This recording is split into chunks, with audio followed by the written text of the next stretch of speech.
Hello, I'm Alex Jones, a syndicated radio and television host based in Austin, Texas. And for many years I've been exposing the criminal activities of the global elite, also known as the New World Order. And this collection of power-mad megalomaniacs has been using a successive string of terrorist events to usher in their corrupt world government. A world government where populations, their own documents show, will be herded into compact cities, will be issued national ID cards, and yes, even implantable microchips. But in this film, we're first going to look at some historical examples of tyrants and governments, oligarchies alike, using crises, in many cases, terrorist events that they themselves perpetrate against their population, against their own bureaucracies, to create a crisis, to get the people to exchange liberty for so-called security. We're going to look at some historical examples of this, going back to Nero burning Rome to blame it on the Christians, and then fast-forwarding to Adolf Hitler burning the Reichstag shortly after being elected, the governmental building, to blame it on his political enemies, to destroy their Bill of Rights and Constitution, and to announce martial law. Then we'll look at the Northwoods document from 1962, where the Joint Chiefs of Staff and many other sectors of the federal government to the highest levels were planning to blow up airliners full of Americans, full of American citizens. Then we're going to fast forward to the federal government training the drivers, cooking the bomb in the horrible attack, the first attack on the World Trade Center in 1993. They were caught doing it. It was in the news, but got brushed aside. The FBI was caught on videotape admitting it, bombing the World Trade Center complex to get their agenda through. Then, of course, 1995 with the Oklahoma City bombing. Again, staggering amounts of evidence, an absolute proven fact that the government had prior knowledge and was instrumental in engineering the attacks on the Alfred P. Murrah building in Oklahoma City. And then, of course, none of you have to be reminded of the tragic events in 2001 on September 11th. My friends, the government just didn't have prior knowledge of September 11th al-Qaeda attacks. They actually funded, trained, protected, coddled, shepherded al-Qaeda into this country, trained many of the terrorists at the Pensacola Naval Air Station, USA, threatened FBI and defense intelligence officers who tried to stop al-Qaeda, threatened them with arrest. Bush signed, now public document, W199I, 2 months before September 11th, threatening them with arrest if they tried to stop al-Qaeda. And now his approval rating went from 45% to 90+%. The USA Patriot Act that has just eviscerated the Bill of Rights and Constitution has been passed, and yes, it pertains to Americans. Their cashless society, compact city control grid is falling into place. The people were preconditioned before all of these terrorist attacks to give up their liberties, and then the government would be able to protect them from terrorists. Look at who really stands to gain from this. Look who has the motive. You know, we tripled the FBI's anti-terrorism funding in 1996 after Oklahoma City. They didn't protect us in 2001 from Al-Qaeda, did they? No, they funded and protected them. Took their names out of the customs computers. Took their names out of the airport computers. Nursed bin Laden back to health in a U.S. hospital. You're going to see all the evidence. We had a war on drugs. There's triple the heroin, double the cocaine on our streets. Government's own numbers than there was 8 years ago. Our prison population has gone from 1.3 million to 6.5 million in the last 2 years, going into 2002, with the numbers only expanding. We had a war on poverty. There's more poverty. A war on illiteracy. There's more illiteracy. Now they're going to have this war on terrorism. You're going to see only escalations in it because the government only gets more power, more control over our lives, more funding after each horrible event. 12 people die at the first World Trade Center attack, 168, Oklahoma City, 3,000 plus, the second World Trade Center attack by the government. And now they're telling us, get ready for more attacks. And yes, if we don't take microchips, if we don't accept a microchip population, then we're going to get attacked again. And already the states admit they'd already been implementing a national ID card scheme. And then, of course, the total goal. Why the New World Order is pushing all of this. We know they want tyranny. We know this global government is behind it. They're now publicly talking about a New World Order. How did they get all this? And what's their final goal? A world population reduction of 80%, everyone crammed into compact cities, and yes, the United Nations is preparing to release mass plagues on the earth because the elite want the life extension technology for themselves. They know that technology is a double-edged sword that can be used to empower humanity or that can be used to totally enslave humanity. And they know they're in a race against time, that their window of opportunity is closing. And they've got to dehumanize us. They've got to enslave us here on the global plantation now, or they're going to lose control. The New World Order is run by absolutely ruthless individuals, hell-bent on dehumanizing the entire human community, obsessed with total control. These megalomaniacal Satanists are absolutely sworn to the creation of a worldwide tyranny called the New World Order. This is the evidence, and it is conclusive. 911, the road to tyranny. War. Empires are built and maintained by it. Populations rally during time of war. Nothing centralizes power like it on Earth. All throughout history, leaders have used this unifying force to control populations. Humans instinctively shift into mindless groupthink when faced by an outside threat, whether real or manufactured. But now, in the 21st century, the system of control continues, but with more sophistication. You see, if there isn't an enemy to fight, you have to manufacture one. In AD 64, on the 10th of August, Nero, emperor of Rome, set the city ablaze while he fiddled. You see, he had a problem. The Christians were getting too popular. Of course, after he torched Rome, people were more than happy to rip them limb from limb in the arena. The persecution of the Christians is only one of many ancient examples of governments persecuting populations after creating crises. On February 15, 1898, treason was committed by William McKinley's Navy when they blew up their own ship in Havana Harbor to create a pretext for war with the Spanish government. Adolf Hitler had already been elected president, but he wanted to abolish the chancellery and make himself Fuhrer. And to do that, he had to create enough of a crisis to create massive levels of fear in the population so that they would willingly lay down their republic and give it into the hands of this monster. On the night of February 27, 1933, Adolf Hitler's stormtroopers, historical documents now conclusively show from Nazi archives, burned the Reichstag government building to the ground. A wave of arrests then took place across the Reich as the Fuhrer told the people, yes, I will protect you. You will have a utopia world. Everything will be given to you by the state as long as you offer total fealty and support of your Fuhrer. The people bought the utopia, were totally enslaved.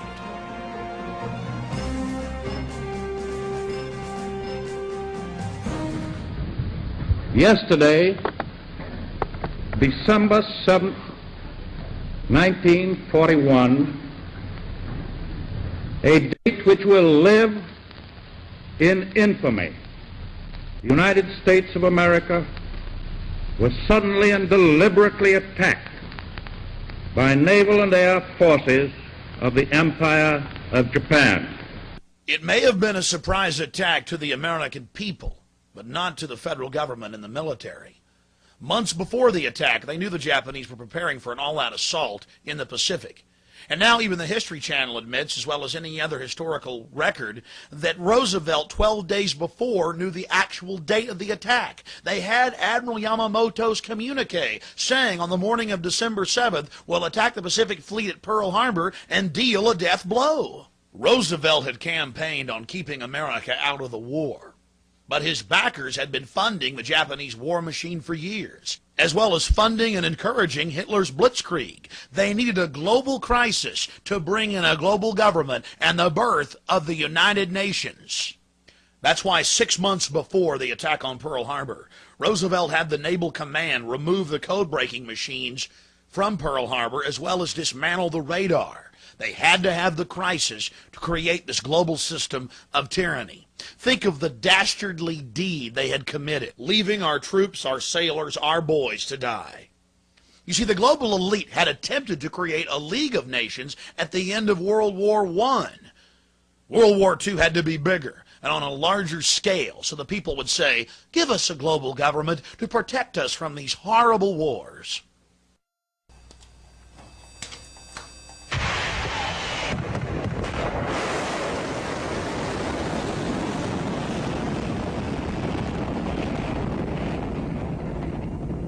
Good evening, my fellow citizens. This government, as promised, has maintained the closest surveillance of the Soviet military buildup on the island of Cuba. Within the past week, unmistakable evidence has established the fact that a series of offensive missile sites is now in preparation on that imprisoned island. The purpose of these bases can be none other than to provide a nuclear strike capability against the Western Hemisphere. In the early 1960s, the federal government needed an excuse, a pretext to invade Cuba. Seldom do we see examples as sterling as the Northwoods document, where the federal government actually put the plan to paper. It was actually carried in published media reports in ABC News and, of course, the Baltimore Sun. The federal government proposed blowing up airliners full of Americans, saying that casualty lists in U.S. newspapers would cause a helpful wave of indignation.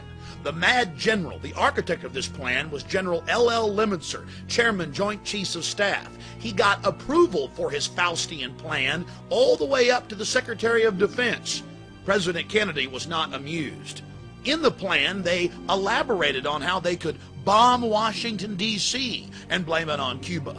Attack Marines at Guantanamo Bay using U.S. Army soldiers dressed up as Cubans. Or, they said, just like the sinking of the Maine to get into the Spanish-American War, we could blow up a ship again. Here they are admitting the problem-reaction-solution system and how effective it is to motivate the American people to get them behind a war, a nuclear war with Cuba and the Soviet Union. And you didn't believe that the government was capable of hijacking its own aircraft and killing its own citizens. President Kennedy had always been a servant of the elite, but he was so shocked by the Northwoods document that he signed Executive Order 11110 shortly before his death, announcing that he would abolish the Federal Reserve System. He also began to pull us out of Vietnam and signed an order to abolish the CIA. It was at that point that he was assassinated. You see, he had decided to be a leader of the people, to defend their interest, and the New World Order couldn't allow that to happen.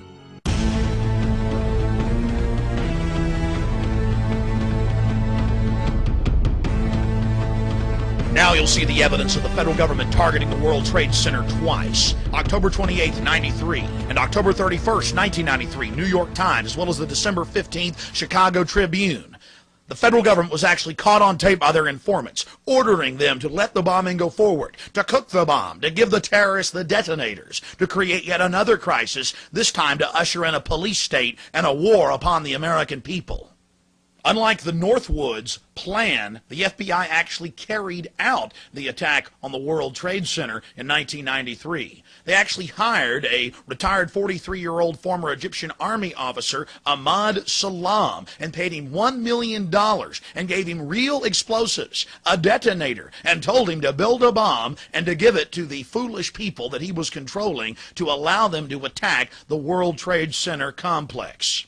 There was only one problem with their plan. Mr. Salam was not as ruthless and sociopathic as the FBI and their globalist controllers. He began to get very concerned right before and, of course, after the attack, saying, "Why are you giving me real explosives if this is just a sting operation?" When they told him to go ahead and let the attack go forward, he secretly recorded the head of the FBI in New York ordering him to let the bombing take place.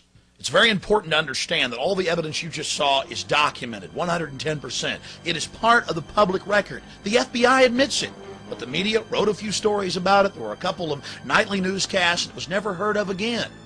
But unlike Pearl Harbor, where the government allowed the Japanese to attack as a pretext for war, the federal government financed and controlled this attack on the World Trade Center to create a system of anti-terrorism, to sic a homeland security system on the American people.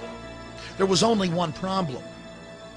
The drivers of the truck didn't park it up against the main support column as they had been ordered to do by Mr. Salam and the FBI.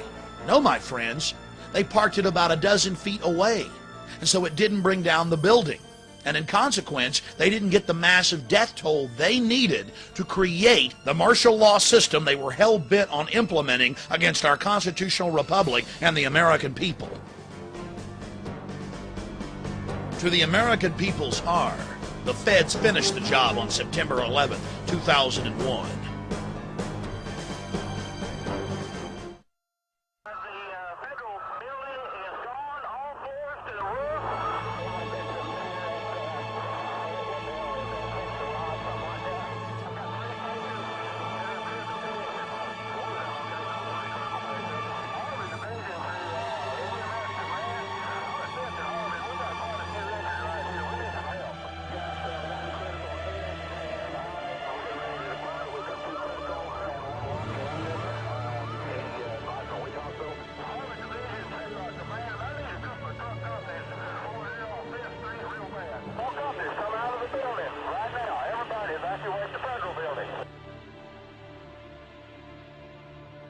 April 19th, 1995, in downtown Oklahoma City, multiple bombs ripped through the Alfred P. Murrah Federal Building.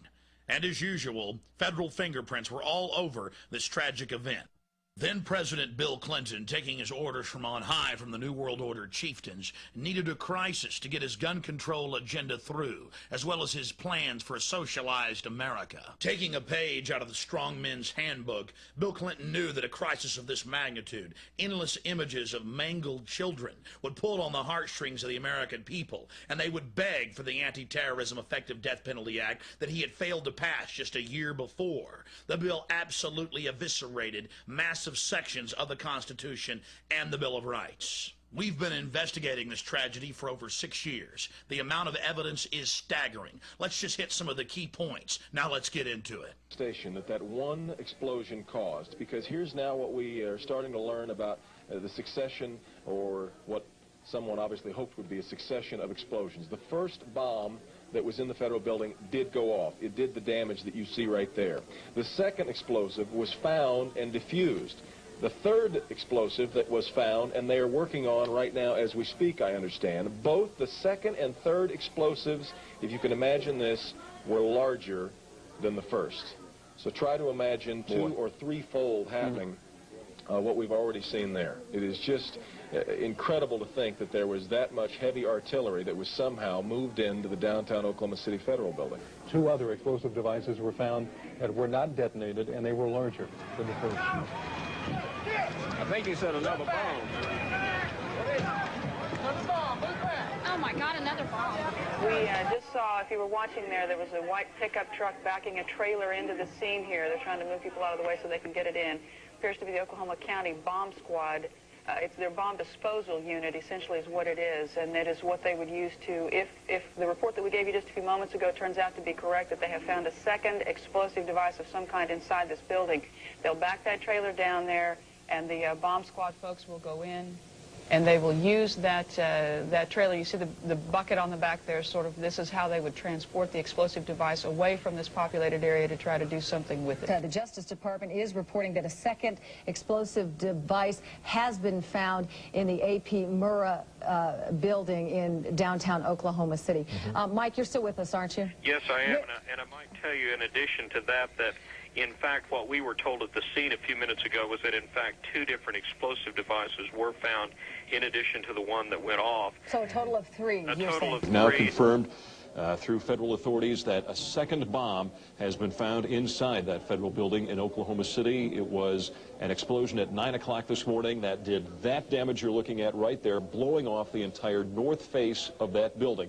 Again, you're looking at the north face there. A second bomb was found on the east side of that building. A bomb squad is on the scene. That second bomb has not exploded. We don't know quite the status yet, if they've managed to defuse it, but it has been confirmed that a second bomb was found on the east side. The report I have is that one device was deactivated. Apparently there's another device, and obviously whatever did the damage to the Murrah building was a tremendous, very sophisticated explosive device. So President Clinton just called Governor Frank Keating, and he says that 3 FBI anti-terrorist teams are en route to Oklahoma City. Right now, they are saying that this is the work of a sophisticated group. This is a very sophisticated device, and it has to have been done by an explosives expert. Obviously, with this type of explosion. The medical teams downtown are unable to get into the wreckage to retrieve more of the injured because of the presence of other bombs in the area. Well, I just took a look down the street at the Murrah building again. I see another bomb truck going, so apparently they're going to try to get out that third bomb that's been talked about. Still a lot of activity around the Murrah building. Security concerns that another one still might go up. Fortunately, it didn't, because the second device that they found, we understand, was even more powerful than the first. They then found a third device, and you can see the look on this woman's face at the fear that she might have to go through the same thing again. They then found a third device, which was also larger than the first. Hard to feel lucky at this point, but certainly through some good work by some munitions experts and the explosive sniffing dogs, further tragedy has almost certainly been averted here.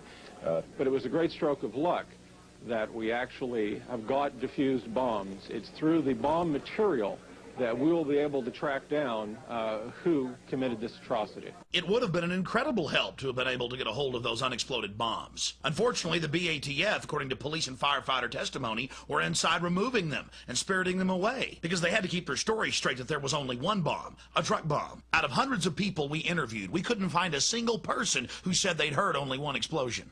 But, you know, did you live here, Charles, at the time of the bomb? I live here. I work right here in this building. I was at work. I was at work. Did you feel it? Yeah, I thought this building was blowing up. How many blasts did you feel? 2. And how far apart were they? Oh, probably about boom, and then it's boom.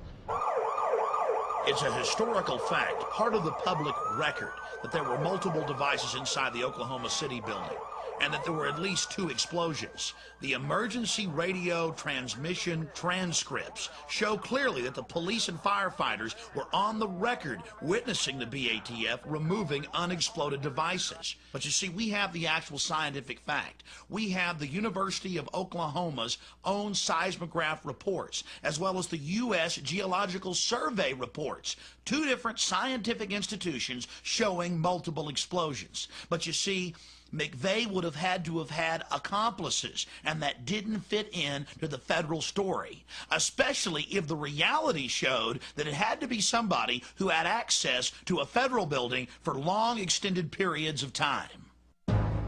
General Benton K. Parton, is the former head of Air Force weapons development and had over 30-plus years running the Air Force weapons development program. He has multiple engineering degrees. General Parton was amazed by press reports claiming the building had been blown in and that a truck bomb could cause that damage, when even basic understanding of explosive signature shows that the building was blown not from the outside in, but from the inside out. Within days of the blast, General Benton K. Parton was on the scene, but of course he was barred access. But from video as well as photographs of the columns, it was obvious to any trained eye that the columns had been blown off by shape charges. In a detailed report, the former head of Air Force weapons development laid out the physics, the mathematics. It was a physical impossibility for a truck bomb, even made of military-grade explosives, couldn't even begin to approach the damage that was brought against the Oklahoma City Federal Building. Now the seismographs come in. You see, the seismographs first registered one distinct explosion and then a group of explosions so close to each other that they couldn't be separated. You see, the feds had to have a diversionary blast. They had to be able to tell the world that it was that lone nut McVeigh out front. You see, they needed McVeigh's truck bomb outside so they could cover the fact that there was actually explosives inside the structure. And if you look at the actual crater that was there, it was so small it could hardly be measured. But later in media reports, it got bigger and bigger and bigger. Another key piece of evidence that General Parton raises is that a single bomb explosion cannot account for the failure of column B, which was further from the truck bomb than columns B4 and B5, which did not fail. He concludes that the asymmetrical nature of the damage to the Murrah building is one indication of demolition charges were being used in the bombing.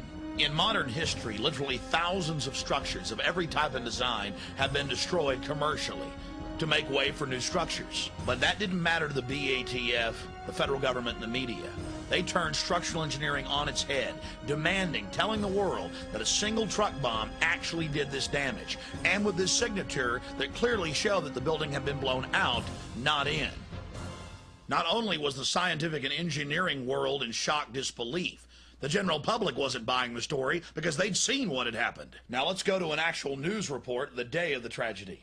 Some of the floors have just crashed together. I mean, there are some points where you just literally can't get in at all. And then from Chopper 4, at some particular points, we could see all the way through the building. That's the force of the explosion. It just blew out all the walls and everything inside. Blew out all the walls, blew out all the walls, blew out all the walls. Outraged by the federal cover-up, leaders from across Oklahoma, led by State Representative Charles Key, banded together to put together the final report, 550 pages detailing this criminal federal operation. Now let's look at the cowardice of the BATF.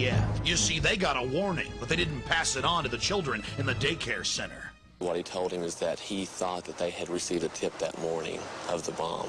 Yet another witness, a rescue worker, says after she talked with an agent at the bombing scene, she also suspected the ATF was warned and agents stayed away from their office that morning. I asked him if his office was in the building, and he said yes, and I asked if there were any ATF agents that were still in the building, and he said no, we weren't here. Witness number 1 approached an ATF agent nearby. He claims he asked the agent what had happened, and witness number 1 says this is what the agent told him. He started getting a little bit nervous. He tried reaching somebody on a two-way radio. Couldn't get anybody, and I told him I wanted an answer right then. He said they were in debriefing. None of the agents had been in there. They had been tipped by their pagers not to come into work that day. Plain as day out of his mouth. They were tipped. Why wasn't anybody else? There was a lot of people, good people, died down there. And if they knew, they should have let everybody else know. Oklahoma City paramedic Tiffany Bible, who heroically responded just minutes after the blast on April 19, 1995, swore in an affidavit that when she arrived, the BATF was in full mop gear, bomb gear that takes at least 30 minutes to put on. When she asked them, oh my goodness, were you guys hurt inside the blast? They said, no, we got tipped off by our pagers not to come in today. Agents forewarned about a bomb in Oklahoma City. Did they know the Murrah building was a target? The ATF says no, absolutely not. But tonight in a story you'll see only on the news channel, you're about to hear otherwise from people who were at the Murrah building that morning. We're asking simple questions and we can't get any answers, so it makes us that much more curious, you know. Where the hell were they? The news channel did ask for a private meeting with ATF officials to discuss the credibility of these witness reports, but the ATF refused, saying they had no more to say on the subject. Lee Harvey Oswald acted alone, and so did Timothy McVeigh in Oklahoma City. So we're meant to believe. But hundreds of eyewitnesses reported seeing Middle Eastern men crawling all over this operation. Let's look at John Doe number 2. Because I sat there and I seen McVeigh was with another person. Do you have any doubt in your mind that there was a passenger in the Ryder truck? That's even more. I have no doubt there was definitely a second person, no matter what. There was 2 people in this vehicle. John Doe number 2, and there was a $2 million price put on his head, and now they're saying there's no John Doe number 2. And our witnesses picked out of photo lineups. The news channel shared the information and surveillance tapes of this man with the FBI. They've had some of that material long before our reports went on the air. In the building, and I looked out the window, and I seen the Ryder's truck, and I seen the man get out of the Ryder's truck. She was just 10 feet away from the man depicted in this sketch when he stepped out of the Ryder truck. He was olive complexion, and he had black curly hair. He was wearing the baseball cap, but his curls were sticking out of his head. It was short in the back, but you could still see the curls in his hair. He was not American. He was foreign. You can tell by his skin, his face, the way his face was. We asked FBI Dan Vogel if John Doe number 2 is still part of the investigation. Does he exist? The answer, yes. The FBI is still trying to locate and identify John Doe number 2. The man in our reports is Iraqi. Today, the FBI says they are not pursuing a Middle Eastern connection. This doesn't mean it has been ruled out. That could change tomorrow. State, local, and federal police around the country actually detained dozens of Middle Eastern men trying to exit the country. Former Iraqi Republican Guard officers like Al Husseini Hussein. Despite all this evidence, the Clinton Justice Department said, release them. We don't want to talk to them. There is no Middle Eastern connection. In the making of this documentary film, our team has interviewed scores of former FBI agents, current FBI agents, police officers, detectives who were on the scene and who worked the case. They arrested members of the Iraqi Republican Guard while trying to flee the United States. They would open up their bags and find blue jogging suits, bomb-making materials. They would try to hold them, try to charge them. They could have convicted them in front of a jury, according to my sources. But Bill Clinton demanded their release. Later, I interviewed David Shippers, the man that impeached Bill Clinton, that brought down the mob in Chicago. And David Shippers stated that the Oklahoma City bombing team was the same people involved in the World Trade Center attack on September 11th. And guess what? Al Husseini Hussein was actually working in the Boston airport. It's amazing. Now we see the grand plan of the feds. These people are actually working for them. All the evidence shows. And the details are chilling. We'll also focus on surveillance cameras that caught the bombing on tape, and maybe the men behind the bombing.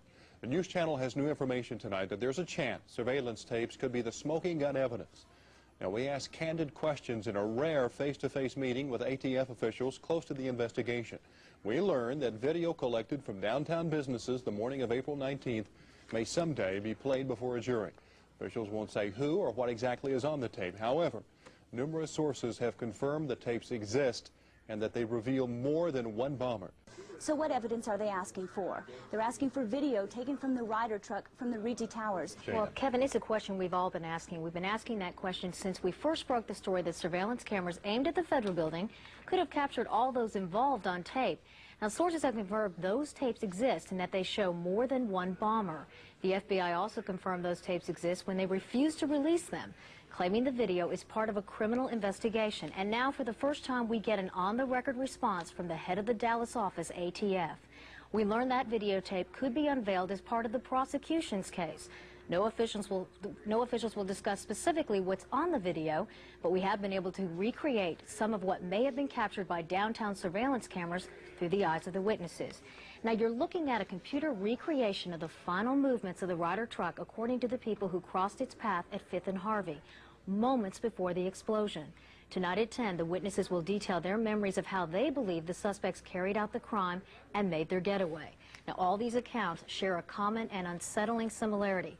The witnesses say they saw several accomplices, including the infamous John Doe number 2.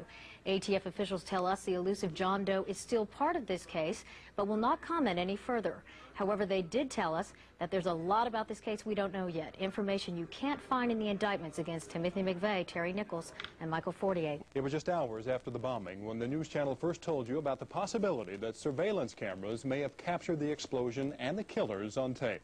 Our sources and sources for the LA Times describe what's actually on those tapes.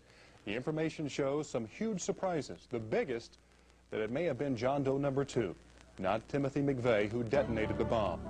Brad Edwards has the latest on the investigation in this exclusive News Channel report. Our new information comes directly from a source that has seen parts of those surveillance tapes. It also comes from reports now in the Los Angeles Times. But perhaps the biggest surprise is contained in the News Channel's own information.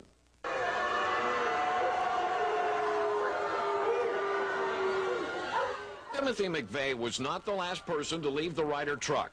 In fact, another man sat inside the cab of the truck after McVeigh got out. We believe that man is John Doe number 2, a man who, for all we know, is still on the loose, leaving open a vital question. Was it John Doe number 2 who actually set off the bomb, not Timothy McVeigh, as we've all been led to believe? News Channel 4 has for weeks been demanding copies of the surveillance tapes from the FBI. The federal government so far is dragging its feet. But many people in the investigation have seen the tapes, and now so has a source willing to describe to the News Channel what the tapes show. The LA Times report shows there was a surveillance camera near the corner of 5th and Harvey and another near the corner of 5th and Robinson. Federal investigators recreated the time sequence leading up to the bombing by matching the video and still photos from the surveillance cameras. Since we can't show you the tape ourselves, we're reenacting what our source says he saw on those tapes. As witnesses told the News Channel before, the tapes showed the Ryder truck parked in front of the Murrah building where we now know the blast went off. As witnesses also told us, the tape showed 2 men sitting inside the Ryder truck.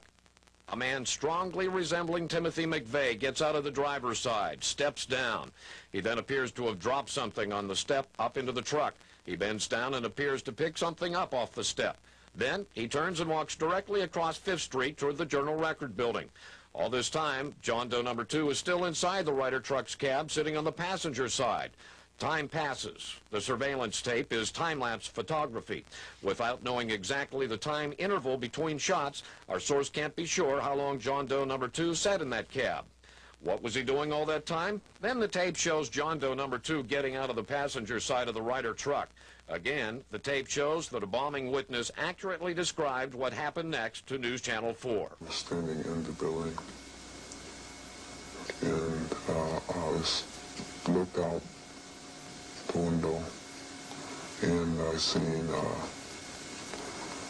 Ryder's truck, and I seen the man get out of the Ryder's truck. The tape shows John Doe number 2 getting out, shutting the passenger side door. He steps toward the front of the truck and is momentarily out of the frame of the surveillance camera. But shortly, he appears back in frame, walking toward the rear of the truck, still on the sidewalk in front of the Murrah building. Again, he turns east toward the front of the truck, looking toward the street. John Doe number 2 then walks diagonally across 5th Street toward the east, as if heading toward the YMCA or the intersection of 5th and Robinson. He again leaves the frame of the camera. Another camera shooting from another angle clearly shows the actual explosion that destroyed the federal building and killed 169 people. So what does the mysterious John Doe number 2 look like in the tapes? The man who stayed inside the Ryder truck, possibly triggering the bomb? Well, his features are obscured by a baseball cap in the portion of tape seen by our source, the same kind of cap shown in the composite drawing first released of John Doe number 2. The cap was a sports cap, flame style. The man himself was taller than the man resembling McVeigh and much thicker in build. He appears to have a dark or olive complexion. Our source saw only a few minutes of tape. He didn't see all of the almost 20 minutes of surveillance tapes that reportedly were distributed to FBI agents around the country to help in their investigation. But they do show enough to raise some crucial questions. Who actually set off the bomb? What was John Doe number 2 doing in the cab of the truck after the McVeigh lookalike got out? And how did John Doe number 2 get away from the Murrah building? My understanding is there was a video of McVeigh getting out of the Ryder truck, jumping into this other pickup with John Doe number 2. Well, where's that video? Are we ever going to get to see it? Do you realize what you've just seen, America? The government had multiple surveillance camera tapes. In fact, when it finally came out in court, when the federal government declared in 2001 that they wouldn't release the videotapes because of national security implications, that there were actually 12 surveillance camera tapes that had these different Islamic individuals, these Arabic men with McVeigh and others, as well as the BATF hiding out right down the street, preparing to pounce on the operation and declare themselves the heroes, the saviors, the victims. Think about it. Now in 2001 and right into 2002, the federal government claims national security and refuses to release 12-plus surveillance camera tapes. What are they hiding? And the feds never tried to use it in court. I mean, if they had McVeigh pulling up alone and bombing the building and it was just a truck bomb, why not use the actual surveillance camera tapes to do it? But they didn't do that. You have to ask yourselves why. What's on that tape? Well, after you've seen all this evidence, it's clear. Federal involvement. Ratcheting up the police state right here in America. Danny Coulson, the FBI's top counterterrorism agent, checked into an Oklahoma City hotel nearly 9 hours before a truck bomb nearly leveled the Alfred P. Murrow Federal Building. The Embassy Suites Hotel receipt of Danny Coulson, the director of the FBI's Terrorist Task Force and founding commander of the Bureau's hostage rescue team, was dated April 19, 1995, with a check-in time of 0:20. That's military time for 12:20 a.m. Almost 9 hours before the blast, Chief Agent Coulson lied to the American people. He told a Time magazine reporter in 1999 the harrowing tale of how he sped at over 100 miles an hour from his home in Dallas, trying to get there after the bombing to save people and conduct an investigation. Oh, and by the way, the FBI won't release any of the credit card statements and records for any of their agents. What are they trying to hide? The system wasn't working. Going through the system didn't work. I did everything that they advised me to do. It didn't do any good. Hoppy Heidelberg was an upstanding member of the community with no criminal record. He'd been a grand juror for years. But when he started asking questions about the Middle Eastern connection and FBI prior knowledge and BATF involvement, the FBI actually came to his house brandishing firearms and told him to shut his mouth if he knew what was good for him. When he refused to be part of the cover-up and demanded that he be able to call witnesses as his right as a grand juror, the judge kicked him off the case. Just one more piece of this massive cover-up. The news channel has learned of another strange development. Apparently, before the bombing, Governor Frank Keating's brother, Mark, had been working on a novel about a terrorist bombing in Oklahoma City. Stranger still, one of the characters in the novel was named Thomas McVeigh. Governor Frank Keating's brother, Martin Keating, wrote The Final Jihad. In the book, Tom McVeigh masterminds the bombing of the Oklahoma City building. He dedicated the book to the Knights of the Secret Circle, a known Illuminati group. And he wrote the book 2 years before the bombing. The tragic events of Oklahoma City, if the truth was known to the public, makes it even more tragic, even more horrific. You see, it's now a monument to the police state, a monument to the sacrifice the government made of American lives, of American blood, of American tears, as an excuse to get the feds to be able to circle the wagons against the American people, to have a pretext, an excuse to expand their police state. They covered the whole operation up. It's clear that they had prior knowledge that multiple bombs were detonated on the inside of the building, that the feds have grabbed the 12 surveillance camera tapes and are refusing to release them, even in 2002. Threatening grand jurors, destroying the building and burying it under guard. The federal government blamed this tragic event on Christians, conservatives, gun owners. But if you look at the evidence, it's clear who's behind it. The federal government. And they use this just like Hitler used the Reichstag to get martial law cranking in America. $62 million is coming to Oklahoma soon to help anti-terrorism and disaster relief efforts. Government crime certainly does pay, especially when it's government-sponsored terrorism against its own institutions. That's right, the BATF locally got tens of millions of dollars extra funding, but so did every other federal agency that tries to control the American people. $24 billion increase in anti-terrorism funds. And after September 11th, they've now tripled that. And, of course, the BATF ensured that the building was completely demolished, so there couldn't be any evidence of their heinous acts. And that's right, ladies and gentlemen, they actually buried the building under guard at a private landfill with Wackenhut guards protecting it.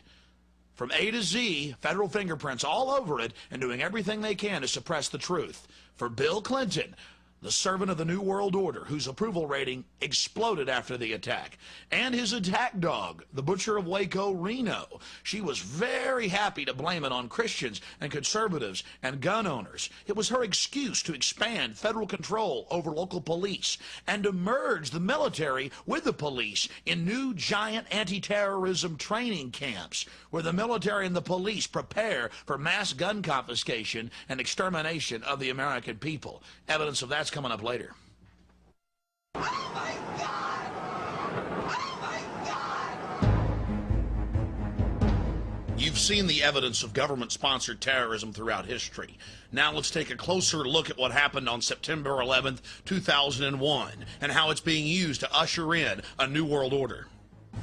What is at stake is more than one small country. It is a big idea.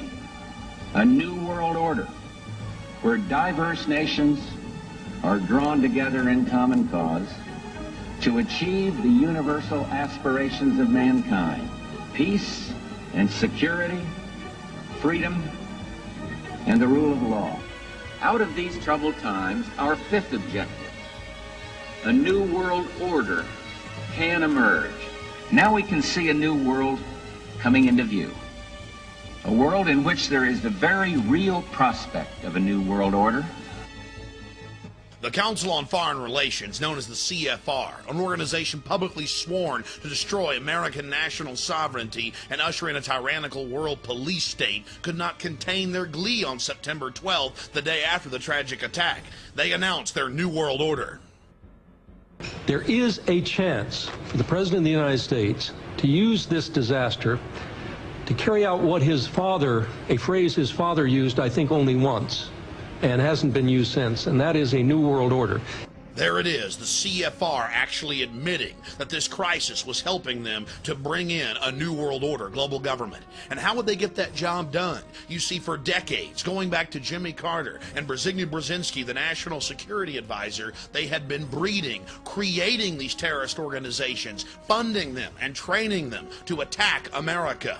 Brzezinski, co-founder of the Trilateral Commission with David Rockefeller and other luminaries of the global system, actually bragged in his 1998 book, these criminals love to brag, The Grand Chessboard, of how America would be attacked by Afghan terrorists and how global government, a war for global government, would then take place in Central Asia. How it could be used to roll out national ID cards and a global police state here in the United States. All of this being planned back in the 70s, 80s, and 90s. The relationship between the CIA and the Afghan freedom fighters, the Mujahideen, even predates Ronald Reagan. The bonds that were forged there with the Central Intelligence Agency led to the creation of their super asset, Osama bin Laden, the rich Saudi Arabian sheik, whose family to this day builds all U.S. military bases in the Middle East, North Africa, and in Central Asia. It's on the record that bin Laden's a CIA asset, and every time an American president needs a distraction overseas, a ship or an embassy gets blown up. On October 12, 1998, the USS Cole, while docked at the port of Aden in Yemen, was attacked. 17 Americans were killed, 39 wounded. Sacrifice yet again on the altar of globalism. Just like clockwork, every time Bill Clinton was in trouble, an embassy, a ship, a barracks was blown up. Just like Oklahoma City, the CIA asset bin Laden was delivering time and time again, and Bill Clinton was there protecting him, refusing to allow foreign countries like Sudan, even Iraq and Afghanistan, to give them the files of where al-Qaeda was in the world, and yes, where they were active even in the continental United States. Sudan even offered to arrest bin Laden 3 separate times. Bill Clinton answered by bombing with state-of-the-art cruise missiles their only pharmaceutical plant. Denying Africa, desperately needed medicines. You see, in reality, it's a lot bigger than just Republican or Democrat. The reality is the Central Intelligence Agency, controlled by Wall Street, has been grooming this creature and his family over the last 50 years to carry out dangerous projects in the Middle East, Central Asia, and North Africa. Back in 1996, the CIA worked in tandem with Pakistan to create the Taliban. Then in 1998, when the Afghans offered to arrest bin Laden, the CIA responded, publicly telling him to do no such thing. They needed this boogeyman for one more big action, and his family the entire time was being rewarded with giant satellite company deals, oil company mergers, and some of the biggest construction projects in the world. New world coming. America will become increasingly vulnerable to hostile attack on our homeland, and our military superiority will not entirely protect us.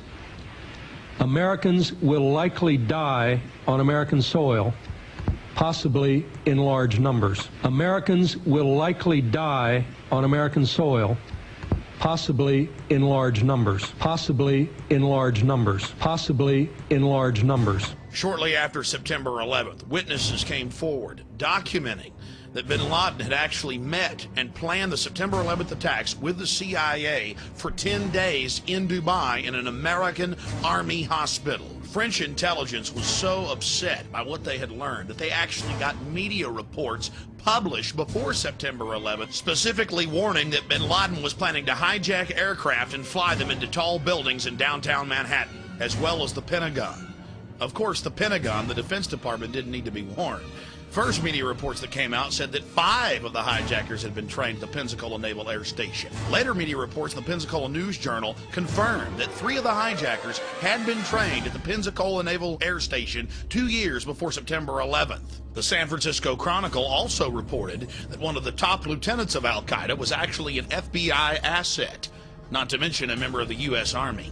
The next piece of evidence you're about to see is the biggest smoking gun of them all. President George W. Bush signed Presidential Decision Directive W199I, telling FBI agents as well as defense intelligence officers that if they tried to stop Al-Qaeda, they would be arrested under national security implications. It's been in every publication from the Wall Street Journal to the Washington Times. Actual lawsuits have now been filed by FBI agents who are outraged by the fact that they were not allowed to stop Al-Qaeda.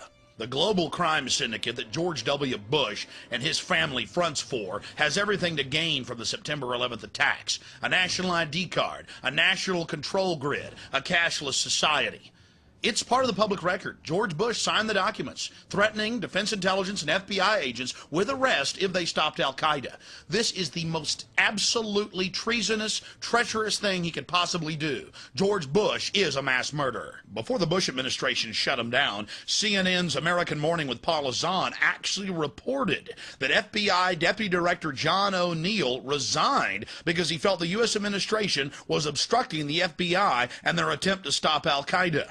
They went on to report that Bush signed W199I, restricting the investigation. Again, this is high treason, absolute fact. George Bush signed this public document. BBC has a copy of it, and George Bush is an intimate partner with bin Laden, a traitor to America. Months before September 11, 2001, Indian as well as Pakistani diplomats had gone public with the fact that U.S. Special Forces were massing in Tajikistan, preparing for a full-scale invasion of Afghanistan. So the U.S. government was massing troops outside Afghanistan, publicly getting ready for an invasion right before September 11th. Another smoking gun, another red flag. We already talked about the Deputy FBI Director, John O'Neill, quitting because George Bush signed an order not allowing him to stop Al-Qaeda. You're probably wondering, why doesn't he go public now? Well, there's a problem. Mr. O'Neill is dead. His new job was working as the head of security for the World Trade Center complex, and he died in the collapse of September 11th, his first day on the job. The Bush and bin Laden family connection goes back over half a century. And by the 1970s, George Bush Jr. as well as Osama bin Laden and his big brother were already vacationing together, owning airports as well as oil companies together. Even before September 11th, the Wall Street Journal had called for the Bush family to end their relationship with the bin Ladens. Then, of course, there's the Carlyle Group, the biggest defense contractor on the planet. And guess who the majority owners are? The Bush family and the bin Ladens. They could profit in the hundreds of billions off of this new war. before. Now you begin to understand what's fueling these criminal activities. Money and power. Dozens of respected publications have asked a simple question. What brought those buildings down? Especially Building 7 that wasn't even hit by an aircraft. Lou Caccioli, a 51-year-old firefighter in New York who was trapped inside the building, reported that multiple bombs were going off all around him. There are other eyewitnesses, former military munitions experts and police officers, as well as structural engineers. The oldest firefighting magazine in the country was absolutely outraged, demanding a real investigation. According to their evidence, there's no way that aircraft could have brought down those buildings. And don't forget Building 7. Nothing hit Building 7, but still it collapsed in a symmetrical fashion. The September 12, 2001 San Francisco Chronicle reported that Mayor Willie Brown was warned by the federal government not to fly on September 11th. He was warned the evening before. Now, of course, under pressure from the White House, Willie Brown refuses to say exactly what federal agency warned him, just that he was warned not to fly on September 11th. I wish the rest of the American people would have gotten that warning. But, of course, if the American people would have been warned, then the government terrorist attack wouldn't have had its desired effect, to have the people begging for a nightmare global police state. On September 3rd, Salman Rushdie, author of the Satanic Verses, got a warning from the U.S. authorities not to fly. They went so far as to ban him publicly from flying, and the FAA admits they did it on the record. More chilling evidence of the U.S. government's prior knowledge. But you're saying, hey, wait a minute, what was that whole war about? We went in there and took out the Taliban. No, they escorted a couple hundred goat herders to torture them publicly at Camp X-Ray in Guantanamo Bay. The real leadership of Al-Qaeda and Taliban, the few that were left in Afghanistan when the war started, were flown out to safety and paid in gold bars in Pakistan by the U.S. federal government. Here's George Bush at the United Nations telling the people not to tolerate anyone that investigates these facts. Let us never tolerate outrageous conspiracy theories concerning the attacks of September the 11th, malicious lies that attempt to shift the blame away from the terrorists themselves, away from the guilty. I guess it's un-American to investigate the facts. Let's just call it a conspiracy theory, especially those FBI agents that have gone public about George Bush telling him not to stop Al-Qaeda. Conspiracy theories, conspiracy theories. Conspiracy theories. What you're about to hear is not a Freudian slip. It's a carefully crafted speech as Bush throws it in your face about dark cults of evil gaining power off of human suffering. The hijackers were instruments of evil who died in vain. Behind them is a cult of evil which seeks to harm the innocent and thrives on human suffering. Theirs is the worst kind of cruelty.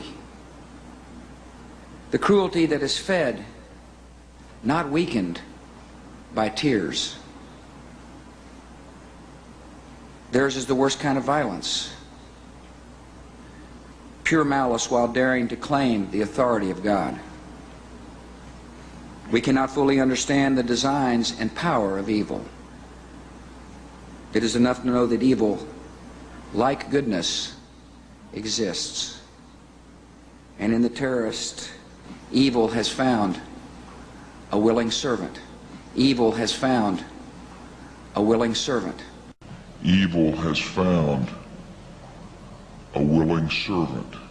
5 months before September 11th, David Shippers, the man that impeached Bill Clinton, that brought down the mob in Chicago, was actually getting investigative reporters on the O'Reilly factor warning of an impending terror attack on Lower Manhattan. We'll take you now to an exclusive interview with David Shippers from my syndicated radio broadcast. I began to get information concerning the Middle Eastern connection in Oklahoma City. And we've had Colonel Craig Roberts, who was a detective working the case, on this show many times, a month before the attack, predicting one was imminent, right here on this show. And he has all that same information. They actually arrested some of these guys, and the Justice Department in '95 said release them. That's right. And the word's out right even today that they're not allowed to touch them. The Oklahoma City police are not allowed to touch these people. And again, from what I'm understanding, they're up to something again in Oklahoma City. I don't know what it is or what their target is, but these same people are at it again. Now, later you got it from FBI agents in Chicago and Minnesota that there was going to be an attack on Lower Manhattan. Everybody, yeah. I mean, it's everybody, and that's what started me calling. I started calling out there. First of all, I tried to see if I could get a congressman to go to bat for me and at least bring these people out there and listen to them. I sent them information, and nobody cared. It was always, we'll get back to you, we'll get back to you, we'll get back to you. Then I reached out and tried to get to the Attorney General when finally we got an Attorney General in there that I would be willing to talk to. And again, I used people who were personal friends of John Ashcroft to try and get him. One of them called me back and said, all right, I've talked to him. He will call you tomorrow morning. This was like a month before the bombing. The next morning I got a call. It wasn't from Ashcroft. It was from somebody in the Justice Department. One of his handlers. Yeah, and I started telling him the situation. He said, well, you know, we don't start our investigations at the top. I said, I'd like to talk to the Attorney General because this is vital. And he said, we don't start our investigations at the top. Let me look into this, and I'll get back to you. Well, as I sit here today, I've never heard from him. Now, again, David Shippers, I mean, you're big in Washington. You were the top lawyer that got Clinton impeached. You're highly respected. You know the senators, the congressmen. You're calling up. You've got these FBI agents and others feeding you this information. They're being pulled off the cases. They're angry. That's even been in the news now from Minnesota and Florida and Illinois. They know what's going to happen. The Sudanese in 96 and 98 tried to arrest bin Laden for Clinton, tried to give us the names of al-Qaeda. Clinton wouldn't take it. Didn't want any part of it. Wouldn't touch it. So we've got all this developing. We've got police officers and FBI on the ground who know who bombed Oklahoma City. They've got them in custody with blue jogging suits and bomb-making components. They're ordered to release them. All this is unfolding. 3,500 to 5,000 Iraqi Republican Guard. We know there's a Saddam-Iraqi connection here. I mean, they knew this. Why in the world, David Shippers, did they allow this to take place is the question. I'll tell you something. This is one of the things that, to me, it is almost inconceivable that with the knowledge they had that they would turn their back. Just assume that they had investigated and gone in after the Oklahoma City bombing as they're doing now. There never would have been an attack on the trade towers. As a human being, as a former prosecutor, as a lawyer, as a guy who represents agents all over the United States, it is inconceivable to me that those bureaucrats in Washington would turn their back on the obvious for their own purposes. And now the World Trade Center complex is absolutely destroyed. Yeah, there's more coming. Now, you say that from your sources, I know you represent a bunch of FBI agents that are hopping mad. You probably can't talk about the specifics. You say you're representing them. Are they getting ready to sue or something? Oh, well, they're hoping to. I don't want to get them in court. I want to get them into the Intelligence Committee, somebody who can go to these, someone who has the authority and the ability to go to the FBI bureaucrats and say, butt out, we're going to do this right. I'm sure you're aware that on History Channel, they've been reporting for years. It's now confirmed that we had prior knowledge of the Japanese attack, and they allowed that to take place. Sure. And now you see the UN empowered, World Court empowered. Looks like the UN's going to get to take over all that oil supply there in Central Asia. The face-scanning cameras were in trouble. Now they're on the fast track. Yep. This has sure brought the police state funding. Sure has. And I've been saying for years that once you have license, which we've had, the next step is tyranny, and it really is scary. The whole thing is scary. The American people are saying, I want to be safe.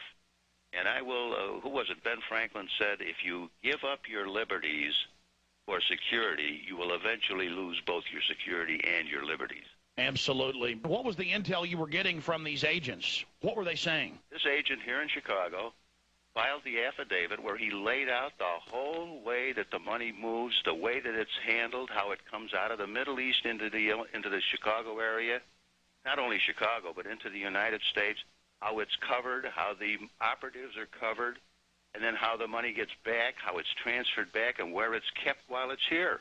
And that affidavit ran like 30 pages, laid it out. And that was the only one. He had to go through hell on earth in Washington. He had to fight like a tiger.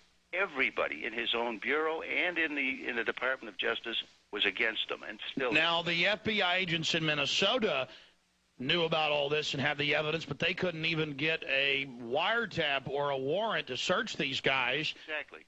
And we're talking about some of the actual hijackers. Exactly.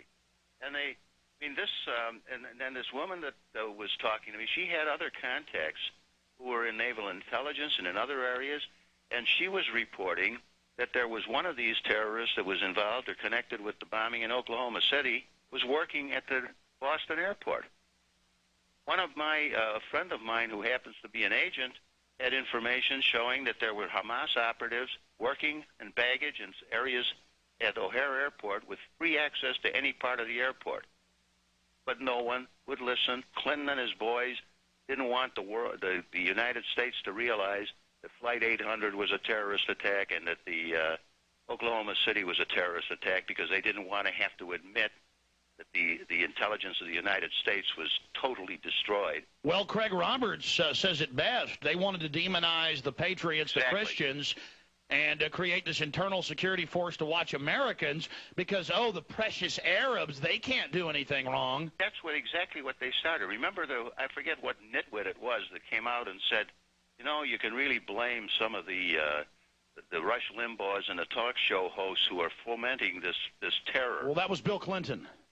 Clinton made that statement. And they had a handy guy in McVeigh. They had a real handy guy. I also know, and I know this through affidavits that I've read, that there were people, eyeball witnesses, who saw the Middle Eastern man running from the scene alongside McVeigh. And why don't the feds just release those 12 surveillance camera tapes if it's just McVeigh alone? Those surveillance camera tapes are going to show that there was a Middle Eastern man running with him. Some of these people who gave affidavits were interviewed by the FBI during the course of the investigation. They were interviewed about the second person they saw, and the agents tried to make them say that the second person was Nichols. Every single one of these people said absolutely not. It was a Middle Eastern type individual. Al-Husseini. Now, listen to this. None of those 302s, none of those investigative reports have ever surfaced. So the FBI comes up with all these thousands of documents that they claim they overlooked, but the key ones where they tried to get him to say it was Nichols never surfaced. What were they saying about the attack on Lower Manhattan? Originally, the original report that I got was that that they had arranged for 3 attacks on the United States. 1, they were going to take down an airliner. 2, they were going to attack a federal facility in the heartland of the United States. First one's TWA, Oklahoma City, in reverse order, and then now. And the third one was going to be a massive attack in Lower Manhattan. The original plan was a suitcase tactical nuclear weapon. The people that I was talking to were very, very, very credible people. And okay, here's the bottom line question. You're getting intel, attack on Lower Manhattan, third big attack. What did you say? I mean, who did you talk to? I mean, we know you tried to get to the Attorney General and I tried others. to get to the Attorney General. My first move was to go through some of the people I knew in Congress to see if I could, somehow, because I was working on a two-front. It was really a two-front war. On the one hand, I wanted to get someone to listen to Jana about Oklahoma City, but and what was coming up, what may be coming up. On the other hand, I was trying to get somebody to understand that Hamas has infiltrated the United States. I tried the House, I tried the Senate, I tried to get to the Department of Justice. See, the very people that put up roadblocks on the attack against the terrorists under Clinton are still there. And they still constitute almost like a moat between the people with information and the people who should hear the information. So when you're talking to these Justice Department people and folks in Congress trying to give them all this information, what do they say to you? They say, oh, my, that's wonderful. Yeah, we'll get right back to you. I have never got a call back. When I was on a radio program out east, out in Pittsburgh, and I hinted at this. I just hinted that the FBI was sitting on information when they should have been sharing it with others, and as a result, there was a breakdown in intelligence. The next morning, I got a call from the office of the Speaker of the House, who happens to be an Illinois Republican. Hastert, right. And they said, we understand. They hadn't heard the show, but they said, we understand you've got some information, et cetera, et cetera. I said, yes, I do.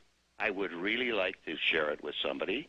I have at least 2 and maybe 3 witnesses that should be subpoenaed to come out there and testify in executive session and tell you what I was talking about. Okay, we'll get back to you. That never heard again. A couple of days later, I got a call from the Senate Intelligence Committee. We hear that you got information, et cetera, et cetera. Yes, I have information, and I'd be perfectly willing to bring it out to you, or I'd be perfectly willing to have my witnesses go in there and testify, but they have to be subpoenaed. Okay, we'll get back to you. That was last week. I still haven't heard a word. I talk to people like you who are in the media, people who are really well aware of what's going on, and they cannot believe that this can happen. Strangely enough, the one people that I haven't heard from is the FBI intelligence people. Of course, if I did hear from them, I wouldn't talk to them anyhow, because they're totally incompetent. They got their funding tripled after the first... Boy, that's great. They can all get a raise, and they can all sit around and tell everybody that their informants tell them this and informants tell them that. I'm still trying. And I'm still trying to get somebody to listen to me out there and listen to my witnesses and to at least take the material. You know, Dana Davis had the same stuff she showed me. She walked into the FBI in Oklahoma City shortly after the bombing and said, here, I have all this material. It may be of some assistance to you. And they said, we don't want it. They refused to even take it. Just like Sudan trying to give us the names of al-Qaeda and arrest bin Laden. Exactly. And they said, we don't want to do that. Well, then I think you're an investigator. You're a prosecutor, Mr. Shippers. You prosecuted the President of the United States, successfully got the indictment, but not... prosecuted the outfit here in Chicago for 5 years. So, you can see the motive. I see more intelligence funding. I see the cashless society with the biometrics. I see an expanded UN. I see NATO planes patrolling our skies. Right. UN General McKenzie on Nightline the 19th, the week after the attack. 8 days after the attack, saying we need UN troops on our borders. I see global government being empowered and a takeover of the Middle East and Central Asia by the West. I mean, I see great dividends for them by allowing this to happen. So I hope to God you're wrong. I do. But and I can't fight with you or argue with you on it because it does seem to be heading that way. For trying to protect their country, the heroes get crucified. The heroes get crucified, and the bureaucrats sit out there and tell each other what a great job they're doing until another city blows up. And then they say we need more tools. They have all the tools in the world. They could have found the money years ago if they had just listened. We've got to go public because we tried to do it the right way. We tried to do it by going to the people in whom you would normally repose your confidence and trust. It didn't work. Nobody cares. Well, we know this. The bureaucrats are going to get even more funding now. You want more evidence of prior knowledge? The October 24th, 2001 Associated Press reported that Ari Fleischner in a White House press briefing admitted that George Bush and much of his cabinet were already on Cipro on September 11th, 3.5 weeks before the first traces of it popped up in Boca Raton, Florida. This is a whole nother section. We can make a whole other film on it, but it was actually proven that the anthrax was sent from Fort Detrick, Maryland, a U.S. weapons lab, again to create fear. Another smoking gun. It never ends. I know the information in this documentary film is extremely painful, but the facts are the facts. Bush signed a document blocking the FBI and Defense Intelligence from stopping al-Qaeda. They're actually suing him over it now. And realize that it's Democrats as well. The New World Order controls things at the top, and if we don't hold government responsible, they're going to use this terror to get more control over our lives. Now President Bush is seeking to restrict Capitol Hill probes. He had Dick Cheney call 6 separate congressional committees and threaten them, telling them not to investigate September 11th. And of course, the president has also activated the secret government. For the first time in history, FEMA command bunkers are brimming with National Security Agency personnel. And on top of it, Congress wasn't even advised. Neither the Senate leader nor the Speaker of the House were even told, despite the fact that they are in the direct line of ascension in the chain of power. Why isn't the president including elected officials in the continuity of government program? Back in 1999, there was a rising young star in Russia. He just stepped down as the head of the KGB, the new FSB, Vladimir Putin. He was Boris Yeltsin's top deputy. But how was he going to get into office when the polls showed the people didn't want him? Simple. He was caught blowing up 3 separate apartment buildings. That is, members of the FSB were, with explosives. Moscow police actually arrested them. Now in 2002, members of the FSB, the Federal Security Bureau, have gone public with the information, as well as explosives experts and Vladimir Putin's best buddy, Boris Berezovsky. They seized his media empire when he reported the facts. Again, Moscow police, back in 1999, actually caught members of the FSB planning the bombs in a 4th building to create fear throughout the population. Now other top government officials have gone public, saying that they knew the government was actually preparing to bomb buildings in 1999 as a pretext for control. And now they're actually seizing the videotape that proves it when Russian journalists, as well as Russian politicians, try to bring the film back into the country. So, carrying one of them terrorist manuals, are we? It's Ashcroft standing over Uncle Sam reading a book that says the Bill of Rights. Sounds like a joke, doesn't it? You're about to see the evidence. It's actually the facts. They're teaching police that if you read the Bill of Rights, you're with the terrorist. What has America come to? We're becoming more and more Sovietized every single day, and our new gracious homeland leader is George W. Bush. It's a sick joke. Who really stands to gain from this terrorism? The evidence is clear. The forces of the New World Order. Now let's talk about terrorism. Let's talk now about terrorism and about those who see violence against innocent civilians as a legitimate means, in their view, to achieve their ends.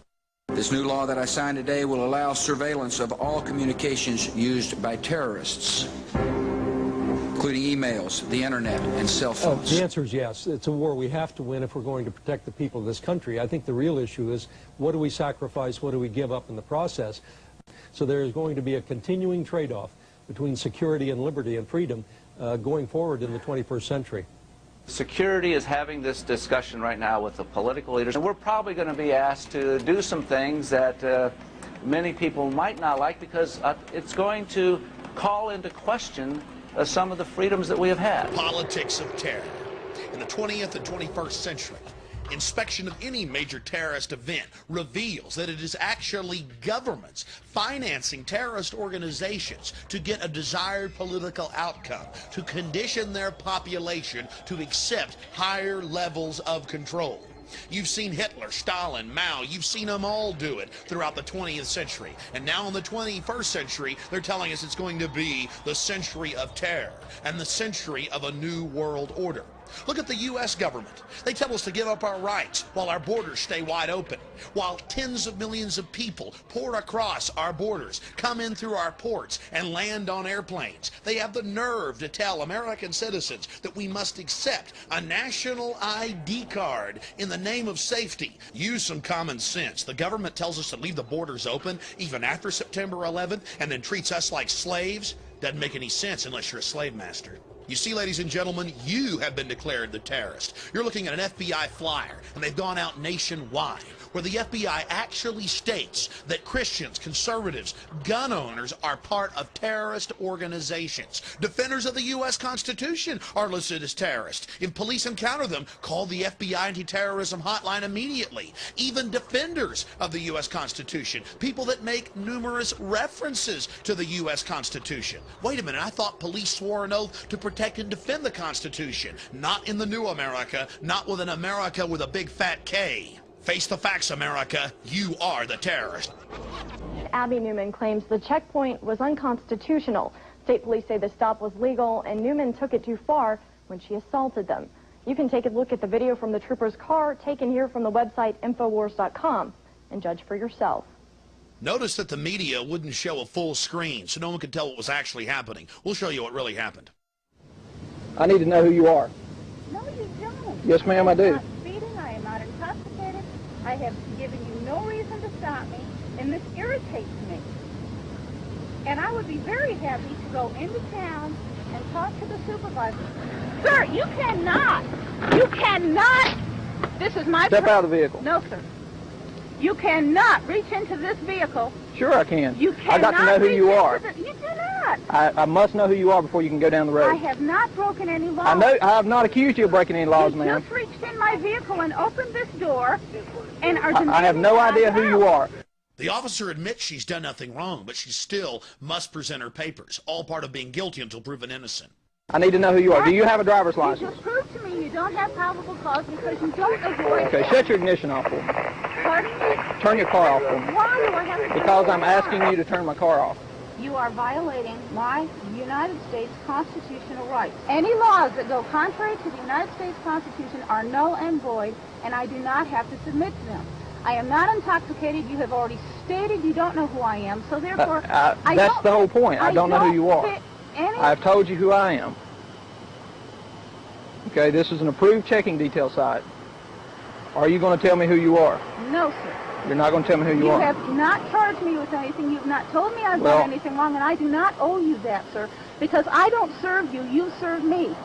Okay. Because when you take one, you take another, and before you know it, we can't go anywhere without our papers, and that's what this is. May I see your papers, please? You can't travel down this road, ma'am, unless you show me your papers, please. You've already told me that the stickers are in order. I wasn't traveling in undue speed. I've done nothing wrong, and this is absolutely wrong. Don't reach inside my vehicle. I'm going to place you under arrest for obstruction of justice. What am I obstructing, sir? Sir! Step out of the car for me. Step out of the car for me. You are physically forcing me out. Step out of the car. No, sir, don't you touch any of my personal belongings in this car. You're right, I've recorded this conversation. Yes, I did. Resisting arrest. It is not assault. I'll get the car. Don't you take one single item out of my vehicle, sir. I'm not fighting you. You're under arrest for resisting arrest, obstruction of justice, and assault on a police officer. I did not assault you. Think about our priorities in America. At a warrantless Fourth Amendment violating checkpoint, they pull over a housewife with no criminal records. When she simply doesn't want to get out of her car, they grab her and charge her with assaulting them. Let's take a closer look and you can judge for yourself what this thought criminal has done.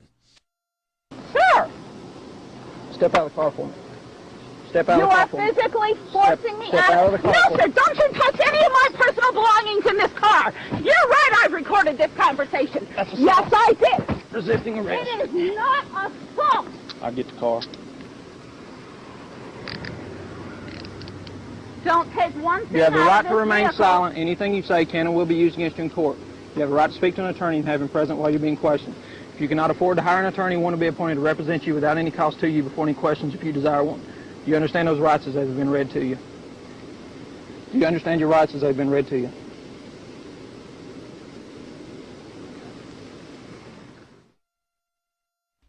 They're not concerned with our borders being wide open. The tens of millions of containers coming in each year that aren't even searched. No, they're worried about a woman on the side of the road and what she's reading, what she's thinking, what she's doing. This is the first generation thought police right here in the United States. This type of activity is totally un-American. These officers should be ashamed of themselves. Oh, let's see if they're name. Strategies of submarine warfare. Hidden agenda. Call to serve. Man, she's into this weird crap. Power plays, RUTHLESS.com, The Bear and the Dragon, Patriot Games.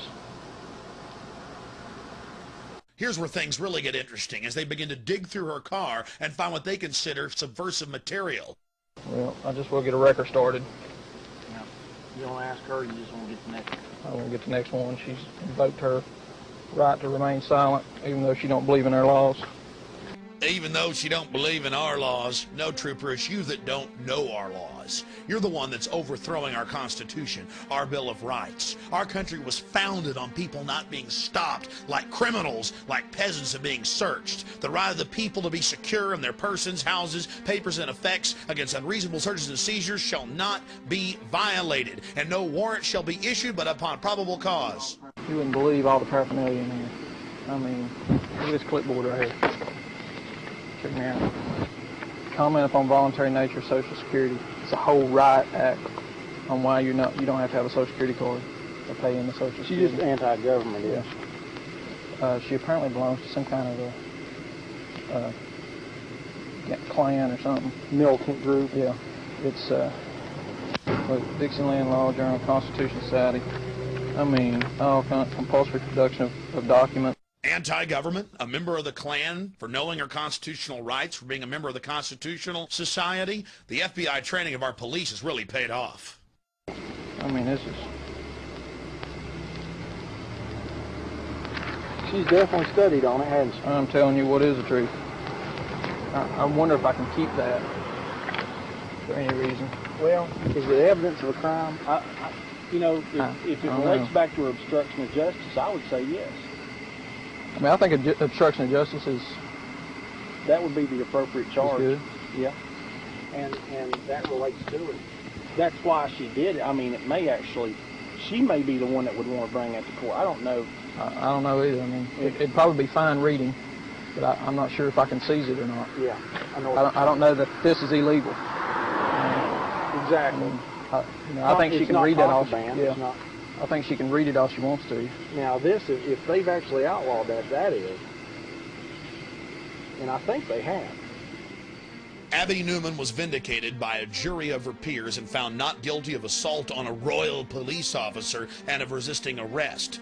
But they still tried to get her for simply invoking her constitutional rights. You heard them digging through her goods. Oh, look at Pocket Constitution. What are we going to do? And then look at this poor guy. This is one of my listeners. They pulled him over. The SWAT team attacked him. He was unarmed. They released a police dog on him and then held up 2 jumper cables on the news and said, look, pipe bombs. Of course, a month later, they admitted that all the charges were false, but that didn't stop them from having a little fun, a little manhunt. There's nothing like it here in the new Rome. America, it's time to wake up to what's happening. We're being treated like animals. Farrell Montgomery, one of my radio listeners, just pulled over, attacked for no reason, shot with 2 taser guns, and a dog attacked him. And then here's the Register Herald. Big newspaper in West Virginia. Christians a hate group. They found out the FBI and law enforcement schools across the state, and it's going on around the country, are teaching them that Christians, period, are hate criminals, are part of a terrorist group if they believe in a second coming of Christ. And all this comes right out of the Project Megiddo report, where they list homeschoolers, gun owners, anybody that cares about freedom, anyone that believes in Jesus Christ, anyone that believes in a second coming. Again, where did the First Amendment go? Anyone that discusses a New World Order conspiracy theory. Well, you've heard world leaders say a New World Order throughout this documentary. Anyone that talks about a New World Order takeover. The evidence is clear. If you resist the New World Order takeover, you're being demonized as a hate criminal. Look, it lists homeschoolers as terrorists. Remember, if you say New World Order, you're a terrorist. It is a big idea, a new world order. Out of these troubled times, our 5th objective, a new world order, can emerge. Now we can see a new world coming into view. A world in which there is the very real prospect of a new world order. The President George Bush has talked time and time again about a new world order. And this is the best chance to begin to establish the new world order. One of my listeners in Missouri, a patriotic firefighter, sent us this footage of a FEMA commando demonizing the founding fathers and Christians to a group of police and firefighters. What are Christians and patriots? The new Jews? You're damn right, because think about the Christians, okay? Do you accept Jesus Christ as your Lord and Savior? No. What did they do? They took your head off. They beheaded you if you didn't accept Jesus Christ as your Lord and Savior. See, this is reality. Yeah, they're terrorists, but the bottom line is to them, they are not. Now, why is that important to understand? Because they are as committed to their cause and to their way of life as you are yours. And they see you as being wrong. That's very difficult. When people are passionate about what they believe in, they become a very difficult enemy to be. Who was the first terrorist organization in the United States? Who? Founding Fathers. Founding Fathers. You mean Thomas Jefferson? Oh, yeah. You mean George Washington? Oh, yeah. Paul Revere? Yeah. These guys right here, let me ask you something. Did they try to scare people? Oh, yeah. They tried to intimidate the British. Did they use acts of violence? Your founding fathers, my founding fathers, were involved in acts of terrorism against British officials because they systematically had British officials assassinated.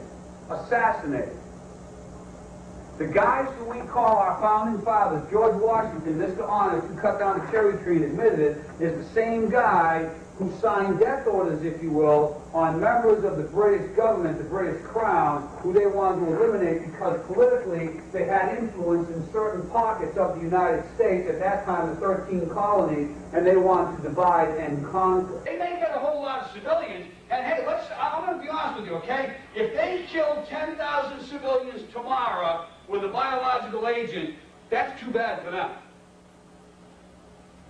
Yeah, so what if they killed 10,000 civilians? You know how these patriots are. They're always killing civilians. So what? We've just got to take care of ourselves. Talk about demonization.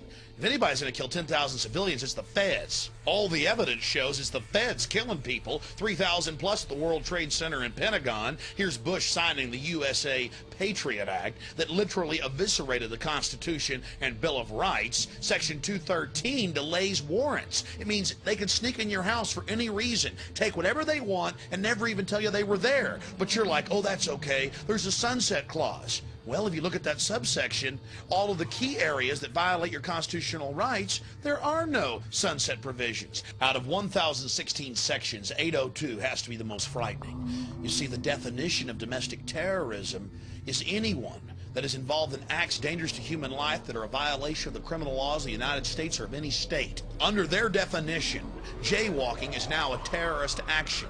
This is an absolute outrage. The people that pass this legislation, in truth, are the real terrorists, the real criminals engaging in sedition against our constitutional republic. Congressman Ron Paul said that none of the Congress was allowed to even read the bill and threatened by the White House that they wouldn't be patriots if they didn't sign it. He said the founding fathers revolted over much lighter forms of tyranny. Unfortunately, we may not always be able to tell you why that agent or agents are knocking on your door. Is there a chance that some of your civil liberties may slip while we guarantee the security of this country? Maybe. Maybe. Slimeball FBI agents like Steven Steinhauser are all over the country in huge meeting halls telling people they've got to give up their liberty for security. Now we're seeing urban warfare teams pop up in major cities and small towns alike. They like you to believe that this is some new phenomenon that they have to do since September 11th. We're about to go into the evidence of what's been going on in the last decade here in the United States, how they were training the cadres, the groups of officers, to go out and train the massive troops for a total militarized takeover of the United States of America in the name of protecting the population from enemy terrorists. In truth, the military has been training to attack the American population. Back in 1999, Texas got hit by 6 black helicopter raids, police stations on fire, military checkpoints, mayors throwing them out of their cities, police chiefs going public. We had Czechoslovakian troops running around firing automatic weapons. And this was not a drill. This was to condition the public, to acclimate them to accept the military with foreign troops working with our local police. You're witnessing actual footage of Delta Force troops, U.S. Special Forces with Czechoslovakian troops running around in downtown Kingsville, setting fire to local structures. I thought black helicopters didn't exist. From Fort Bragg? Yeah. Delta Force? Yeah. Looking out your window, seeing unmarked helicopters and troops dressed in ninja black suits with assault rifles, it's kind of spooky. But that's the point of the operation. It's to train the public, the police, and the military that all of this is okay. The military can engage the population. Now, here's the mayor of Port Aransas, and he was extremely upset. Then we'll talk to a police chief of San Antonio.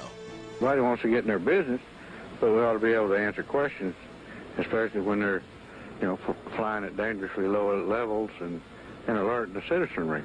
The chief of police of San Antonio refused for 2 years to let Delta Force take over the city. When he refused, they just did it anyway. They don't care about local authorities. Approached me and get me to change my mind. Well, then, when we said no, then some elected officials were contacted to bring pressure to bear. And then offers were made to give money, cash money, to elected officials' charities if they could get us to change our minds. I mean, as one of my deputy chiefs said, in some circles that's called bribery in and around the San Antonio area, but we don't allow it to do them here. Next day, I'm still getting contacted by various officials. I mean, they never would take no for an answer. So they weren't respecting your jurisdiction? They were not respecting our jurisdiction. I don't think they respected our decision to go into predominantly minority areas of the city where we had vacant warehouses and buildings and try to do those types of exercises at those locations in the middle of the night. Oh, I'm sorry, middle of the night? In the middle of the night. You know, sometime between 9 p.m. and midnight. You know, I mean, people become frightened. And we do a lot of our decision-making on experiences that had happened in a lot of other cities. We were very concerned with some things that have happened over there, and we didn't get any real good, clear answers. So they were being secretive about it? Very secretive. We're just curious about Army Special Operations from Fort Bragg coming here, Delta Force. And we'd like just basically to ask some questions about was the public informed beforehand? Are y'all aware of the 10th Amendment and posse comitatus and things like that? No, I'm probably not aware of the 10th Amendment, but I made the decision not to inform the public. He made the decision not to warn the public or the emergency managers or the police when 8 black helicopters slammed into the town. Here's the chief of police in Alice admitting foreign troops. Government is training other so-called friendly countries, or? They are trained friendly countries, and I'm not at liberty to give you their names, but I know that they are. And they were there in Alice, or a couple weeks ago. There was some present, yes, sir. The foreign troops were there. Now the NATO aircraft are in our skies, and they get to burn out police stations 3 days after the police pull out. It had to be a proper spectacle for the old folks home across the street. Foreign troops burning out police stations. But that's okay, because it's just for fighting foreign enemies. Well, here's actual footage from Fort Hood, Texas, as the BATF, the gun confiscators, train with the Green Berets for an assault on the Waco compound, the wooden church full of men, women, and children, violating every canon of a free society. The military, with the state police and the BATF, assaulted the Branch Davidians. And then, of course, on April 19th, they actually burned the structure down, full of men, women, and children. The training, the assaults on the population have been going on for over a decade here in the United States, and the death toll is climbing. What's happened to our special forces? What type of cowards have they been twisted into that they go out and attack American citizens, wooden churches full of men, women, and children, and then slough it off as if, oh, well, they're just a bunch of cult members? Whatever happened to live and let live? And whatever happened to the federal law barring troops from assaulting civilians? Whatever happened to the 1878 law, posse comitatus? Unfortunately, it was flushed down the toilet a long time ago. Well, here we are in Northern California in Oakland, and Marines have come in for Operation Urban Warrior, what should be deemed Operation Desensitization of the Population. And they have their role players, they have their fake camps set up, you name it. We're going to take you in and show you what's happening. Attention, attention, attention. American forces are here to help. Remain calm. We will not tolerate civil disobedience. Attention, attention, attention. American forces are here to help. Please remain calm. We will not tolerate civil disobedience. I've made 2 documentary films about the police state and been to dozens of these military training operations where they hire hundreds of role players to beg and scream, "We're Americans, please don't put us in camps, don't take our guns."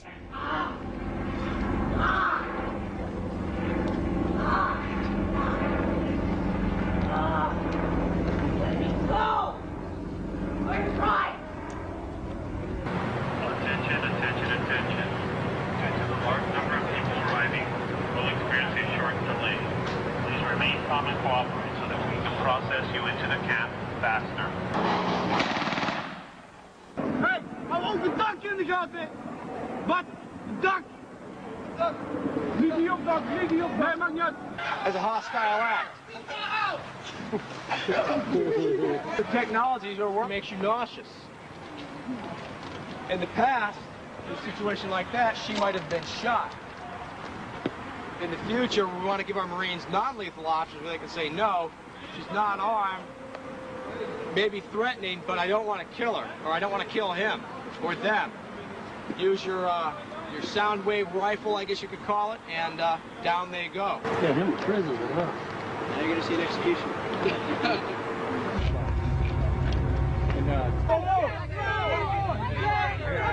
Come on, you got it.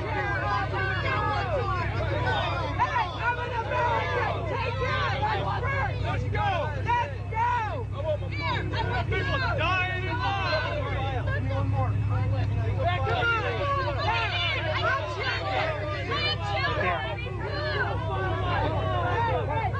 Get the...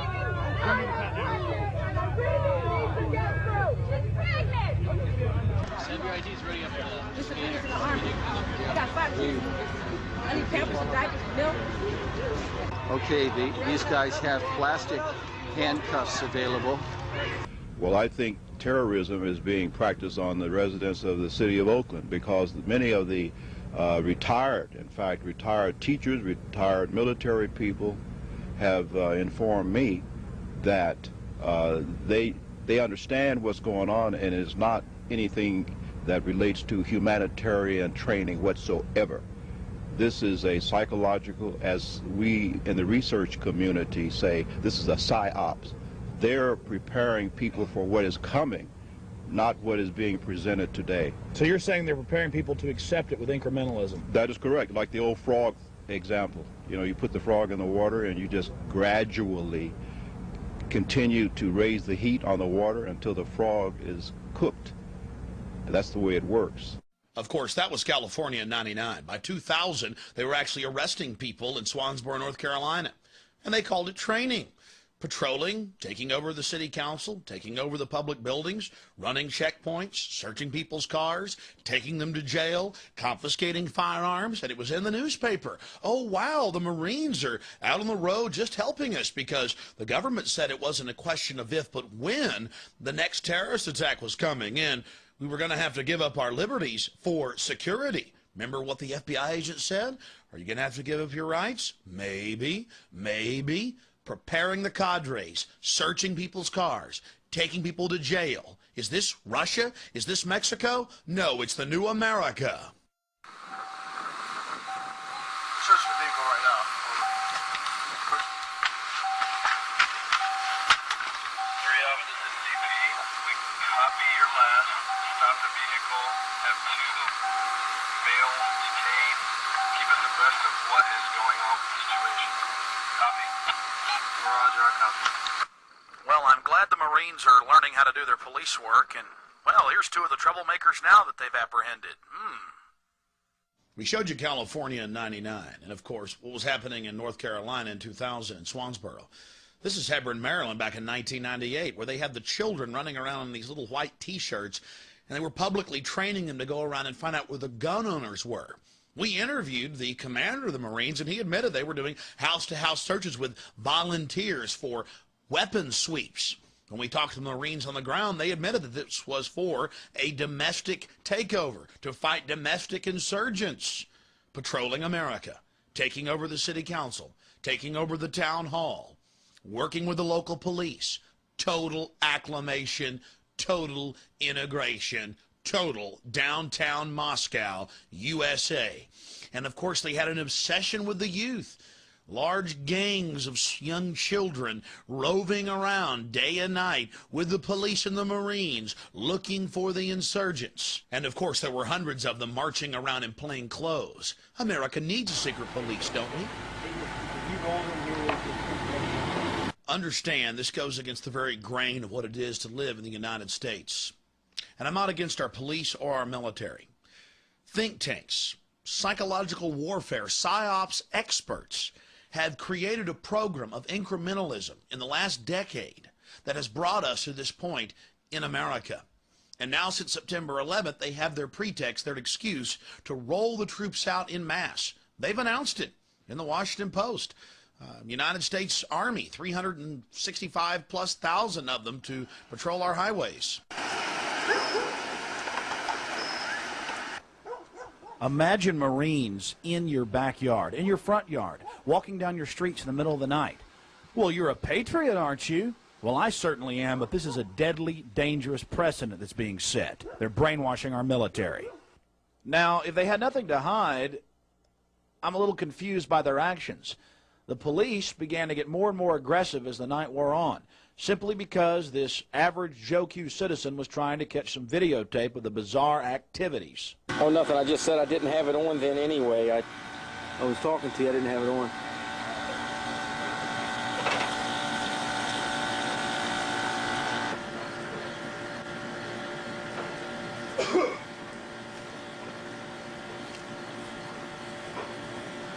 How you doing? Good evening. What's that? It's a good evening. How you doing, sir? Very good. Yourself? How you doing? Not bad. Were you the same guy that was here earlier? Here's an article from February 2002 as we make this documentary. Marines are occupying multiple cities in the continental United States. And yes, they're engaging in strategic deception against the population. Jenny Holbert, the Marine Corps Warfighting Laboratory spokesperson, told the public that, oh, this is the first time we've done something like this. It's very unusual. We've never been in an American city. We've never done urban warfare training in an American city before. Oh no, just a couple hundred times. With the local police, again, searching houses, searching cars, doing a mock takeover. The Army War College called for foreign troops to occupy the United States back in 1999, and now George Bush has actually done it. That's an article from the CBC. They want hundreds of thousands of foreign UN troops on our streets. You're not for the terrorists, are you? And they want 350,000+ U.S. troops to, quote, patrol the U.S., to patrol our highways, our neighborhoods, our communities. In total violation of posse comitatus. They admit that they're actually scrapping the law prohibiting troops. Not that it even matters, they're already militarizing our police. Our team was in Swansboro, North Carolina back in 2000. In February of 2002, 2 Special Forces trainees were killed by a sheriff's deputy. You ask why? They were trying to disarm him. They were trying to take over local law enforcement. This is the new type of training that our military are being given to overthrow the civilian government, the elected government, right here in the United States. And shockingly enough, there were actually 2 cases of this in the same week in North Carolina where they were being trained to overthrow the civilian government. Over to your right also! This looks like a gaggle, Mr. Wright. Get these lines straight out! Straighten it out! Just to your right! Is your group ready? Sir, yes, sir! Sir, group prepared and ready to go, sir!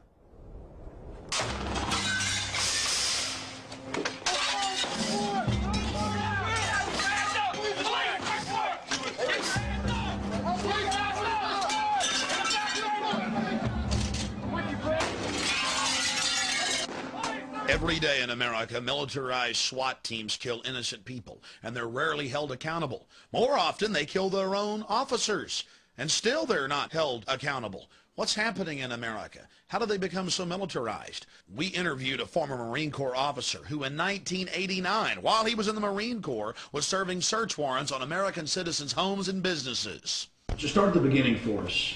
A little bit about your past, how you first got involved in the military, and some of the things you did, and then later in life, some of the questions that you started raising to yourself after you've been a police officer. Okay. I started out, I joined the Marines, tested real high in the ASVAB, which is the Armed Forces Vocational Aptitude Battery. Did real well in that and was a MP 5800 military police. From that, I was sent over to various duty stations. I still had an interest in civilian law enforcement, so I was able to take part in joint military police and civilian police exercises. We've seen the urban warfare training all across the country, the black helicopters, the special forces in cities, and it seems like it's been ratcheted up in the last 5 years from just basic training to actual live fire in city streets. What type of relationship did you have with law enforcement when you were in the Marine Corps? Very cohesive, a lot of interaction. 1988 and 1989, like I told prior, I helped assist in 3 search warrants. A lot of entry team operations, giving civilian law enforcement advice and critiquing how they're doing that, to raid such as crack houses or supposed terrorist organizations as far as multiple entry points of a home, whether it be through the roof, the windows, and front door, or a combination of all at the same time. So you were actively, as a member of the United States Marine Corps active duty, out with civilian law enforcement serving search warrants to homes? That's correct. Right. There weren't missions, they were called exercises, but it was actual with real, what we call combatants, real live. It was the real deal, helping execute search warrants. Late 80s, I've actually been on point with an MP5, and I was not in a police uniform. I had a police flak vest on and a police jacket and black BDUs. And these were obviously drug dealers? One, maybe. What were the other raids concerning? Pawn shop owners. One of them was a pawn shop owner, and the other was for a joint working with ATF. As a member of the Marine Corps, David, you're telling us you raided a civilian business with the BATF going after guns? It was the business owner's home. Oh, the business owner's home. The homes were civilian homes and some upper middle class to white collar homes. One was a warehouse facility. Later on in life, you got out of the Marine Corps, you got into law enforcement. Is that when you started asking questions once you learned more about the civilian role? Towards my end in law enforcement, when I started getting discouraged with it, yes. That's when I started quitting. But when you're younger and you're trying to achieve and you got all the fancy jewelry on and all the badge and the car with all the nice decals and lights, and you're disillusioned by a lot of different things once reality hits. And just the way law enforcement's changed a lot. It's changing a lot. How has it changed? How people perceive law enforcement is more of an occupying army than somebody that's there to be part of that community and help that community. Like I said before in the prior interview, that before people knew the law enforcement officer that patrolled their neighborhood or could go down to the city police department and ask for help, where now it's more of a you're making trouble for yourself by going to report a crime, or just the perception that people have of law enforcement. Now, don't get me wrong, there's some great cops out there, some of the best, and they're still there doing the job, and there's no one comes up there doing the job. But for the most part, it's treated like a occupying army. You're seeing a lot more of the training of putting distance between yourself and the people you're trying to protect. The new rules of engagement, an us against them mentality. Peace officers are defenders of the people. You bring them a hot cup of coffee, a slice of pie. They help you get the cat out of the tree. That was the old days, before they became the military and then merged with the military. That's before they started patrolling our streets and running our country. That's before the Second Amendment was under attack and, frankly, almost gone. That was before the government started shipping in the heroin and the cocaine to create the societal crises. That was before black helicopter raids in late 2001 on St. Louis. Don't believe us? Call somebody who lives in St. Louis. Of course, then there's the Department of the Army document they gave us back in '99 on the side of the highway at a military checkpoint, where they say, give us a call, local police departments. We'll serve search warrants on your citizens' homes. We'll shoot them. Our response area is in 77 counties. We're responsible for 77 counties here in Texas. Oh, really? So if a local PD needs support, they'll call us. You're saying there's some people here that we're not allowed to film. Right. There's some people here that we would ask that, well, hang on for a second. Why would you want that on camera? Well, because we want to expose the secret police. We want to expose how you're working with the military, how you're running checkpoints on I-35 in central Texas. And it's going on in Iowa, it's going on in Tennessee, the gun confiscations, the SWAT team raids, the fake attacks like this one. On Saturday, May 12th, at approximately 8:50, an explosive device went off in the Bell County Annex in the 500 block of East 2nd Street in Belton. The Belton Police Department responded to that, as well as the Belton Fire Department and the Belton EMS. The Belton Police Department is currently investigating the cause of the explosion. The explosion took place on the east end of the building, causing several casualties and injuries. The police department has secured the scene and requested assistance from the Fort Hood Delta team in a psychological warfare program against the people of Central Texas. The whole attack was fake, but they told the public it was real. Again, all part of merging the military and the police. That's my truck right there. That's good. Go back over there, get clearance to go back through. Were you at this scene in Temple? No, Mike was. I was. Mike was. Yeah. So he put me on the internet. No, I didn't. Who put me on the internet? Well, we put it on. You have a problem with that? Yes, I do. Well, it's not me because I don't do anything. We put it on TV, and then yeah, it's been on TV. Okay, because there were pictures on the internet, and somebody put them on there without my permission. But you got to contact whoever did it. Okay. Yeah, but that's news. But you're public. You're public. Yeah, it's news gathering. Yeah, once you're in public. Once you're in public, I could turn the camera on right now and say, hey, I'm going to put you on TV. The scary part was, just for asking questions, the police and military were angry at us. We were bad. We weren't going along with creating hysteria. 20 EMS workers have been, or rather DPS workers have gone on ambulances to area hospitals. Some of them have been treated and released now. The rest are in stable condition. EMS tells us another 5 drove themselves to area hospitals, and then they checked out. About 161 people here on the scene. In 2000 alone in Austin, Texas, there were 8 separate fake bio attacks. They even had a fake nuclear spill and shut down I-35 and called out the National Guard. A couple weeks later, they quietly announced, oh, it was just a drill. But you should have seen the psychosomatic response of the people. Suddenly, hospitals would be jam-packed. The population was buying it. Stage management bid, it's absolutely fake. Stage management bid, it's absolutely fake. Stage management bid, it's absolutely fake. This is completely fake, ladies and gentlemen. It's absolutely fake, and you know it. This is a fake psychological warfare program against you. Psychological warfare. Great. Thanks. Awesome. We're going to fight the New World Order.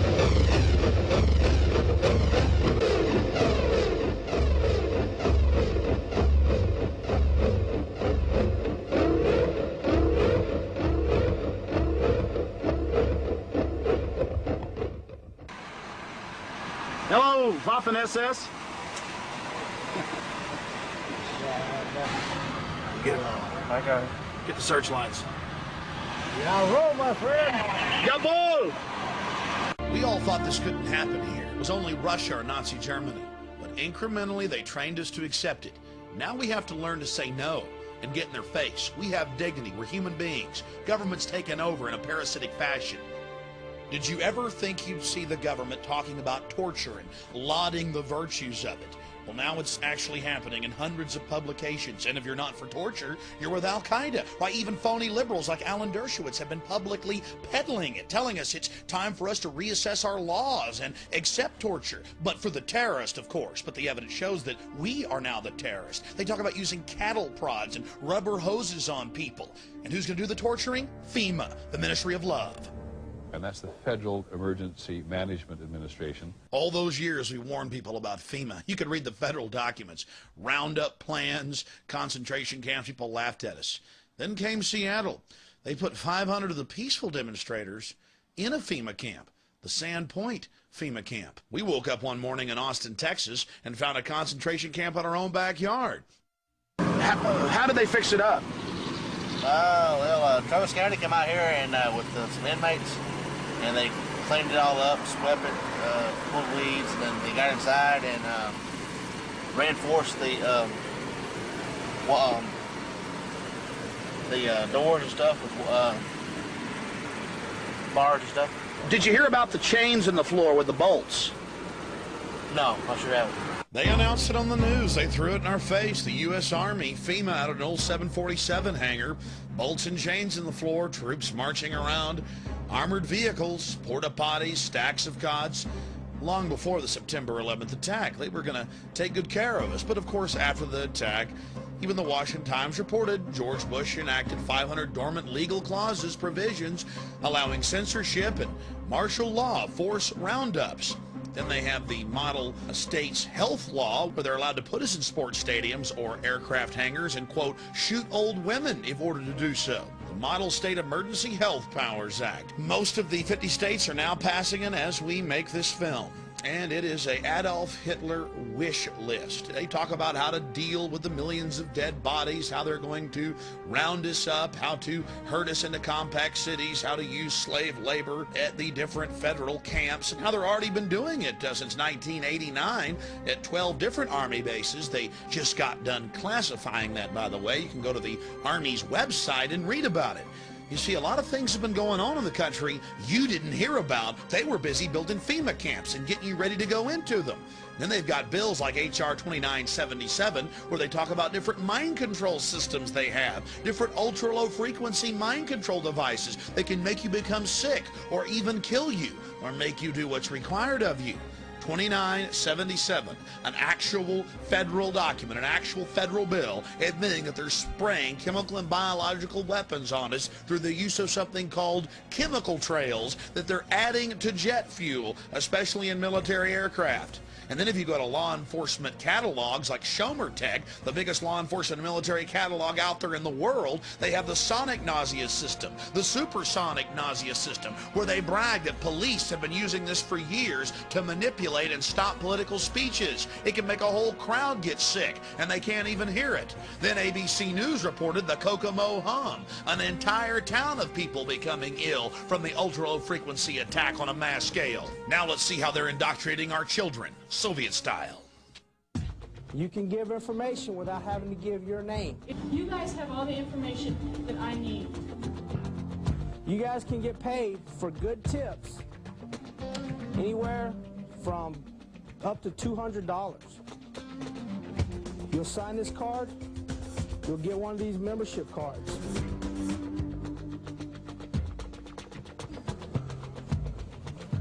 Now I have the responsibility of taking care of my school and making sure no kind of crimes are going on during it, or drug dealers are selling drugs, or nobody gets hurt. By giving them this program, you get millions of children into the police state system. You condition them to be members of the secret police. You destroy the very fabric of America, and you pay them $200 every time they turn someone in, including members of their family. It's incredibly painful to see how far America's slipped. They've got dozens of different names for these programs, but they're all the same. Wave, Save, Dare. It has nothing to do with drugs. Government ships the drugs in. That's public knowledge. It's about creating a whole generation of government snitches, of secret police, of East German Stasi. They give the children discount credit cards, toys, CD players, sometimes thousands of dollars to turn their parents in for, quote, owning firearms. I've seen the handbooks when firearms aren't even illegal. On third row, stand up, face me, walk to the doors backwards real slow. More importantly, it's about training your children to be prisoners. They have ID cards to buy their lunches, thumb scan in many cases to get their lunches. We'll cover that later. Men in black uniform point MP5 submachine guns, many times loaded, at their heads and load themselves in a drill onto a bus. But I know what you're thinking. Hey, we all saw what happened at Columbine. We've got to protect our children. We've got to put fences up. We've got to turn them into a prison. We've got to have them searched without warrants. Ladies and gentlemen, it's now come out in court documents, and SWAT team members were caught on tape admitting that they actually shot the children at Columbine. It's been confirmed that at least 6 of the 13 were killed by the SWAT teams. Drop the weapon! Drop the gun, weapon! Sadistic predators across the nation get to enjoy abusing, traumatizing children as young as 6 years of age. Men in black uniforms yell and scream and cuss profanities at them that we've had to edit out here as they beg and cry and plead.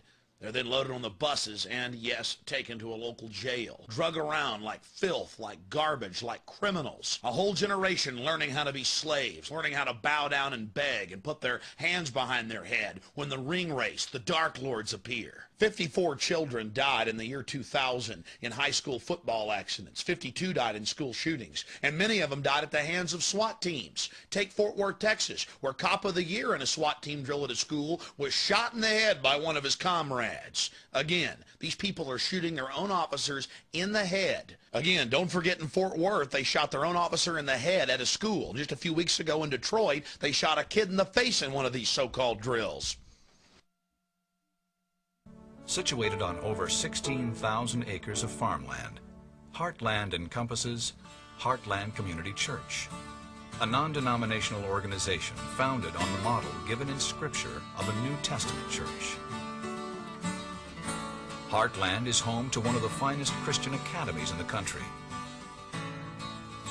Covering grades K through 12, Heartland Christian Academy provides top-quality instruction facilitated by the latest in educational technology. The Heartland Recovery Centers serve both women and girls, and in separate facilities, men and boys. Heartland Christian School has an incredible track record for reforming troubled youth. That's why Child Protective Services swooped in and kidnapped 165 of them without a warrant and never even charged anybody, and were later forced to release all the children. There's hours of horrible video as you see the children just filled with terror. You got to be my anything! You got to put me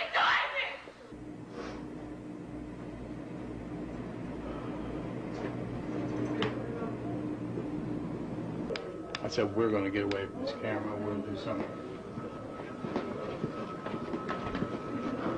You have a clue who all we got? We're going to get on this. Just get the child thing. Okay. Everybody? Everybody that we load up? Yeah.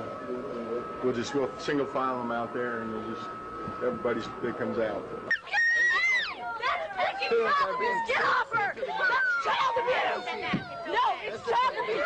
You say that whatever they touch is going to child abuse, that is child abuse! Get him off of her now! That's child abuse! Hey, Mr. Lightyear! Never made a delivery to your home before. I'm taking some personal days off, Ed. Usually I gotta track you down in some toxic vortex, a cosmic battlefield. Retinal scan okay? Ouch! What's that for? DNA samples, new policy. A lot of evil hologramic activity going on lately. If we were to show you all the evidence in children's cartoons and media of face scanning, thumb scanning, national ID cards, and overall police state, this film would be 10 hours long. Let's just look at the facts. D.C. has already now implemented a card that is held with the CIA and the National Security Agency for all children. Face scans, thumbprints, you name it. And if they want their school lunches, they have to thumb scan to get it. No thumb scan, no food. Training them for the cashless society and getting them into the database. Think about it. Thumb scanning in government schools to get food. But it's not just children that are being conditioned. Adults all across the land are thumb scanning to bank. And not just bank, to get their lunch too at Kroger and H-E-B food stores from Texas to New York. And now the feds have passed a law that all new cell phones starting in October 1st, 2001 have to have a satellite tracking grid so they know exactly where you're at for your safety, whatever happened to the Fourth Amendment. Then there's OnStar. The federal government is in talks with the states to force everyone to have an OnStar type tracking system in their car for tracking as well as taxation purposes. Private companies are racing ahead to implement this Big Brother system. $450 fines from rental car companies for going 1 mile over the speed limit. And that's if you pass the thumb scan to get your rental car. We saw all this coming back in '97 and I got arrested protesting it. The media is talking about thumb scanning to travel. You're working with the foreign banks and the military-industrial complex. This is all their idea. Read the Military War College from 1968. They planned this. And just because you lay around doesn't mean it's not true. Look at all this. Alex Jones is now in an Austin jail, and he'll face a disorderly conduct charge, which mysteriously disappeared off the books. They didn't want to create a court case where I could challenge them for violating my God-given rights. Now here's Dan Rather talking about what they have planned for you and your family in the new police state America. Non-violent offenders who don't even have to be behind bars. They could be closely tracked by a global positioning satellite that can spot them down to a few feet. Electronic boundaries like those we impose on pets could be set up for these inmates, and surgically implanted electrodes could even shock them until they return to where they're supposed to be. One thing we could implant would be a subliminal implant. In other words, basically messages being typed into the subconscious constantly. Do the right thing, do what's required of you, be a good citizen, don't disobey the law. Well, this slug would love to make you do what's required of you and cram you in a supermax prison. Our prison population's jumped to 6.5 million in the last 2 years. Now they're talking about robots controlling us and implanting the entire population with microchips, or you're for Al-Qaeda. Oh, we're crazy. We're making it up. They'd never peddle microchips, would they?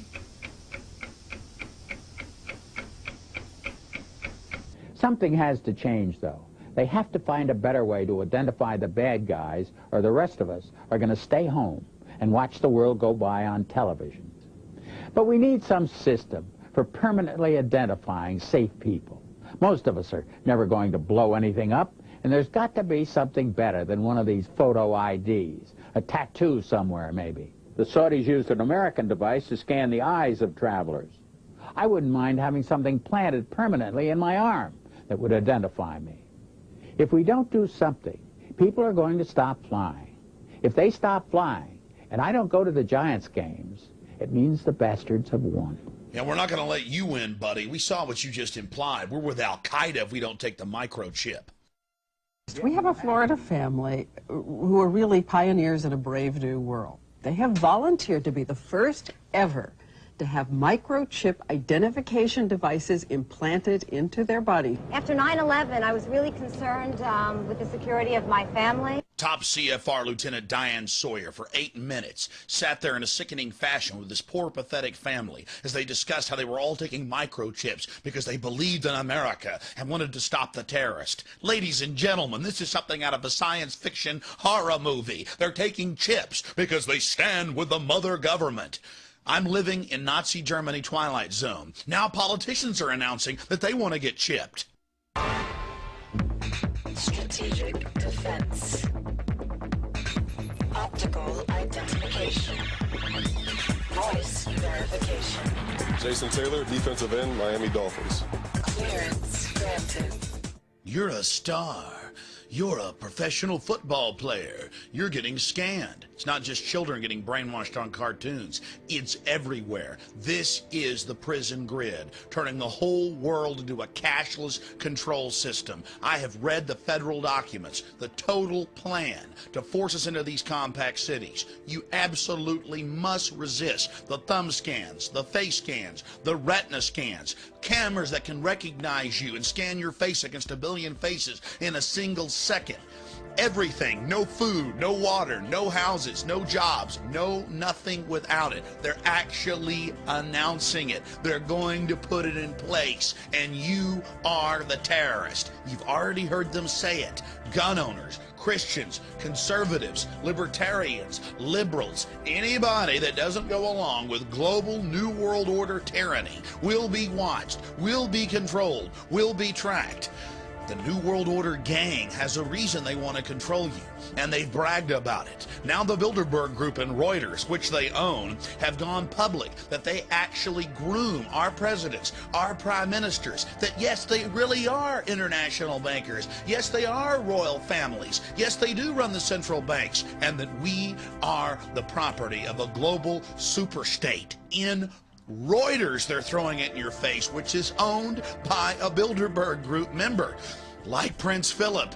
Prince Philip, in his own publication, If I Was an Animal, brags about how he would kill 80% of the population, how his great dream is to come back as a virus. Ladies and gentlemen, this is in your face. These psychos are creating a matrix-like control system and talking about killing you. From Ted Turner at the UN to Prince Philip, they're out of control and on a massive power trip. People like Ted Turner and Maurice Strong have actually been pushing, writing the textbooks for a massive environmental movement control system to steal all of the private property. Using the phony environmental movement, they're ramming through their agenda. Remember, the environmental movement has nothing to do with saving the environment and everything to do with stealing property and empowering world government.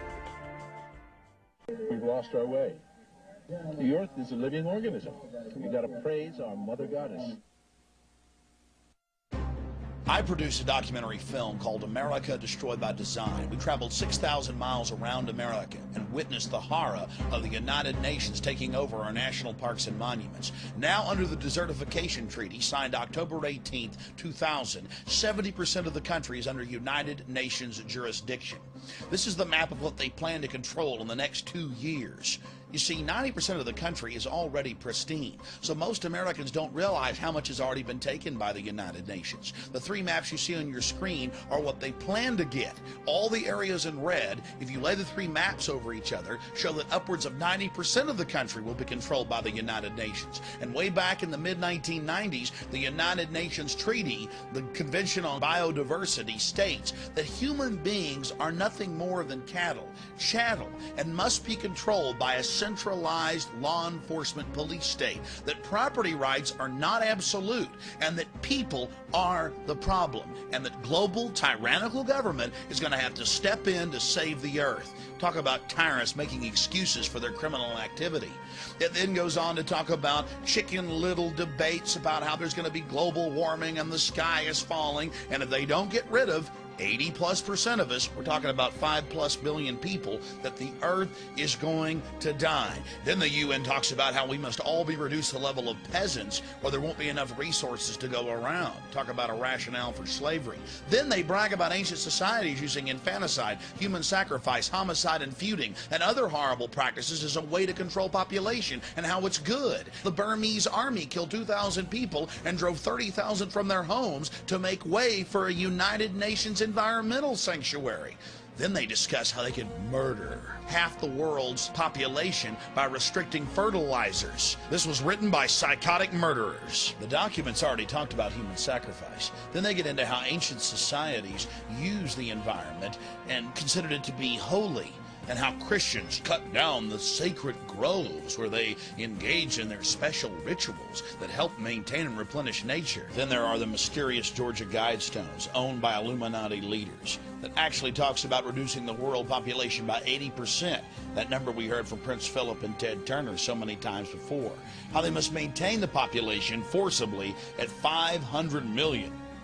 And now, in recently declassified government documents in Australia, we learned that world-famous microbiologists, Nobel Prize winners, were actually planning to release biological weapons to reduce an overpopulated world. The revelation is contained in top-secret files declassified by the National Archives of Australia.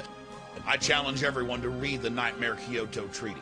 A total United Nations takeover of the world's energy supply, a huge taxing mechanism to control the populations of the planet Earth. And the science behind it? There is no global warming. We have a regular 12,000-year cycle with 100-year subcycles. Then they have their chicken little scenario of ozone thickness, using fear to get control of the resources. Then they have their human waste reclamation centers, their centralized, federalized, socialized healthcare systems, so they can cover up the mass poisoning of the entire population. Fluoride, a known deadly toxin that causes cancer, severe bone fractures, you name it, retardation of children. Talk to the Nobel laureates that have exposed it. It's being crammed into the water worldwide. The amount of solid scientific evidence that fluoride kills is now overwhelming. Those that oppose it are flat earthers, denying the facts of what's happening in our society. Aspartame, the taste that kills. To call aspartame a poison is doing it a favor. According to the scientists and brain surgeons I've interviewed, this is one of the biggest killers in the United States today. It's in over 9,000 foods. Everything from cancer viruses to squalene and mercury has been found in vaccines. The entire vaccine supply is contaminated. And what is the government doing? Mandating more and more injections of our children. Truth is stranger than fiction. Elites throughout history have always sought to control their peasants, control their serfs. And now the elite has almost unlimited technology.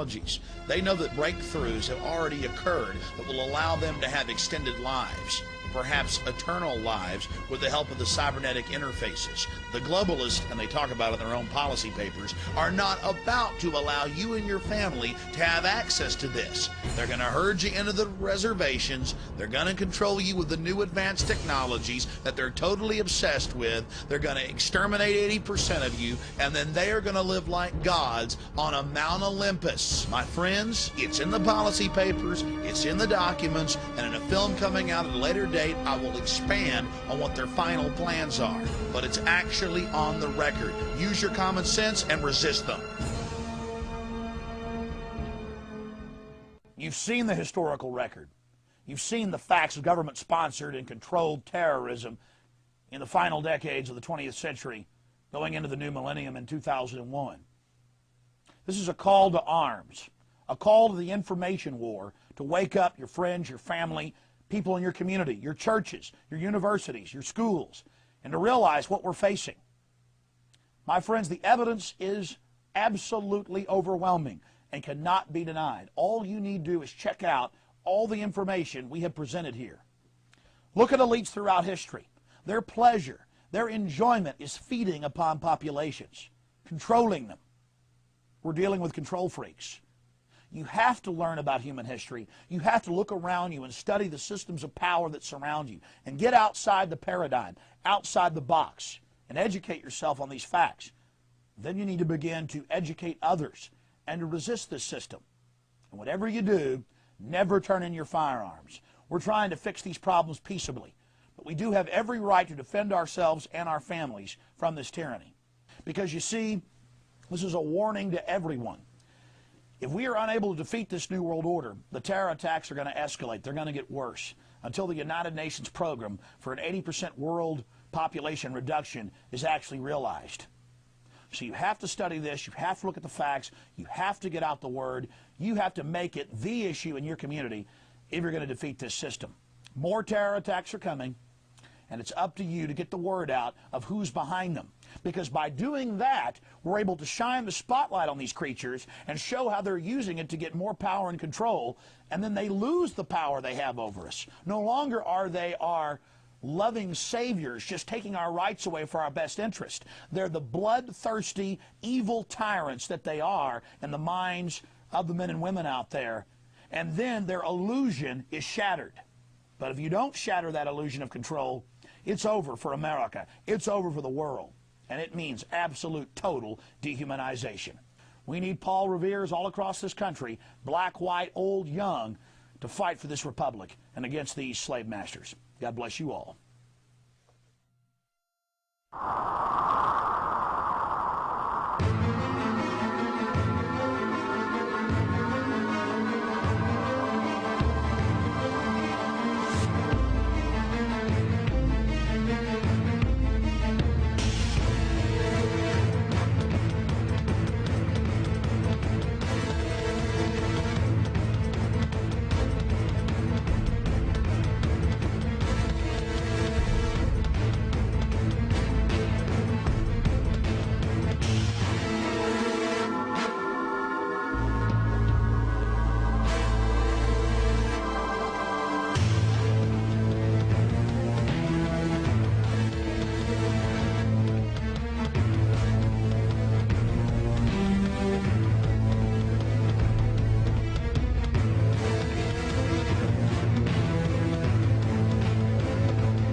Police State 2000, the military and police training for gun confiscation, and the takeover of our constitutional republic. All the proof you need to wake up America.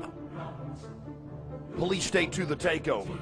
They go from training to actually serving search warrants, running checkpoints on American highways, and integrating our society, completing its road, its path to slavery.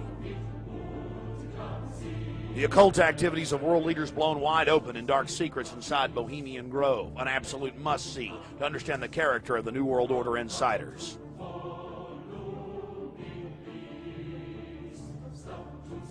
America destroyed by design. The UN takeover of our national parks. United Nations brainwashing our best and brightest school children. The national ID card, and much more exposed. The government's running a $61 trillion surplus and telling you that they're broke. They need more taxes. It's a complete fraud. Blow the lid wide open. America, wake up or waco. An A to Z expose of government corruption and how to take it back to the enemy. How to get in their face and stand up for your rights.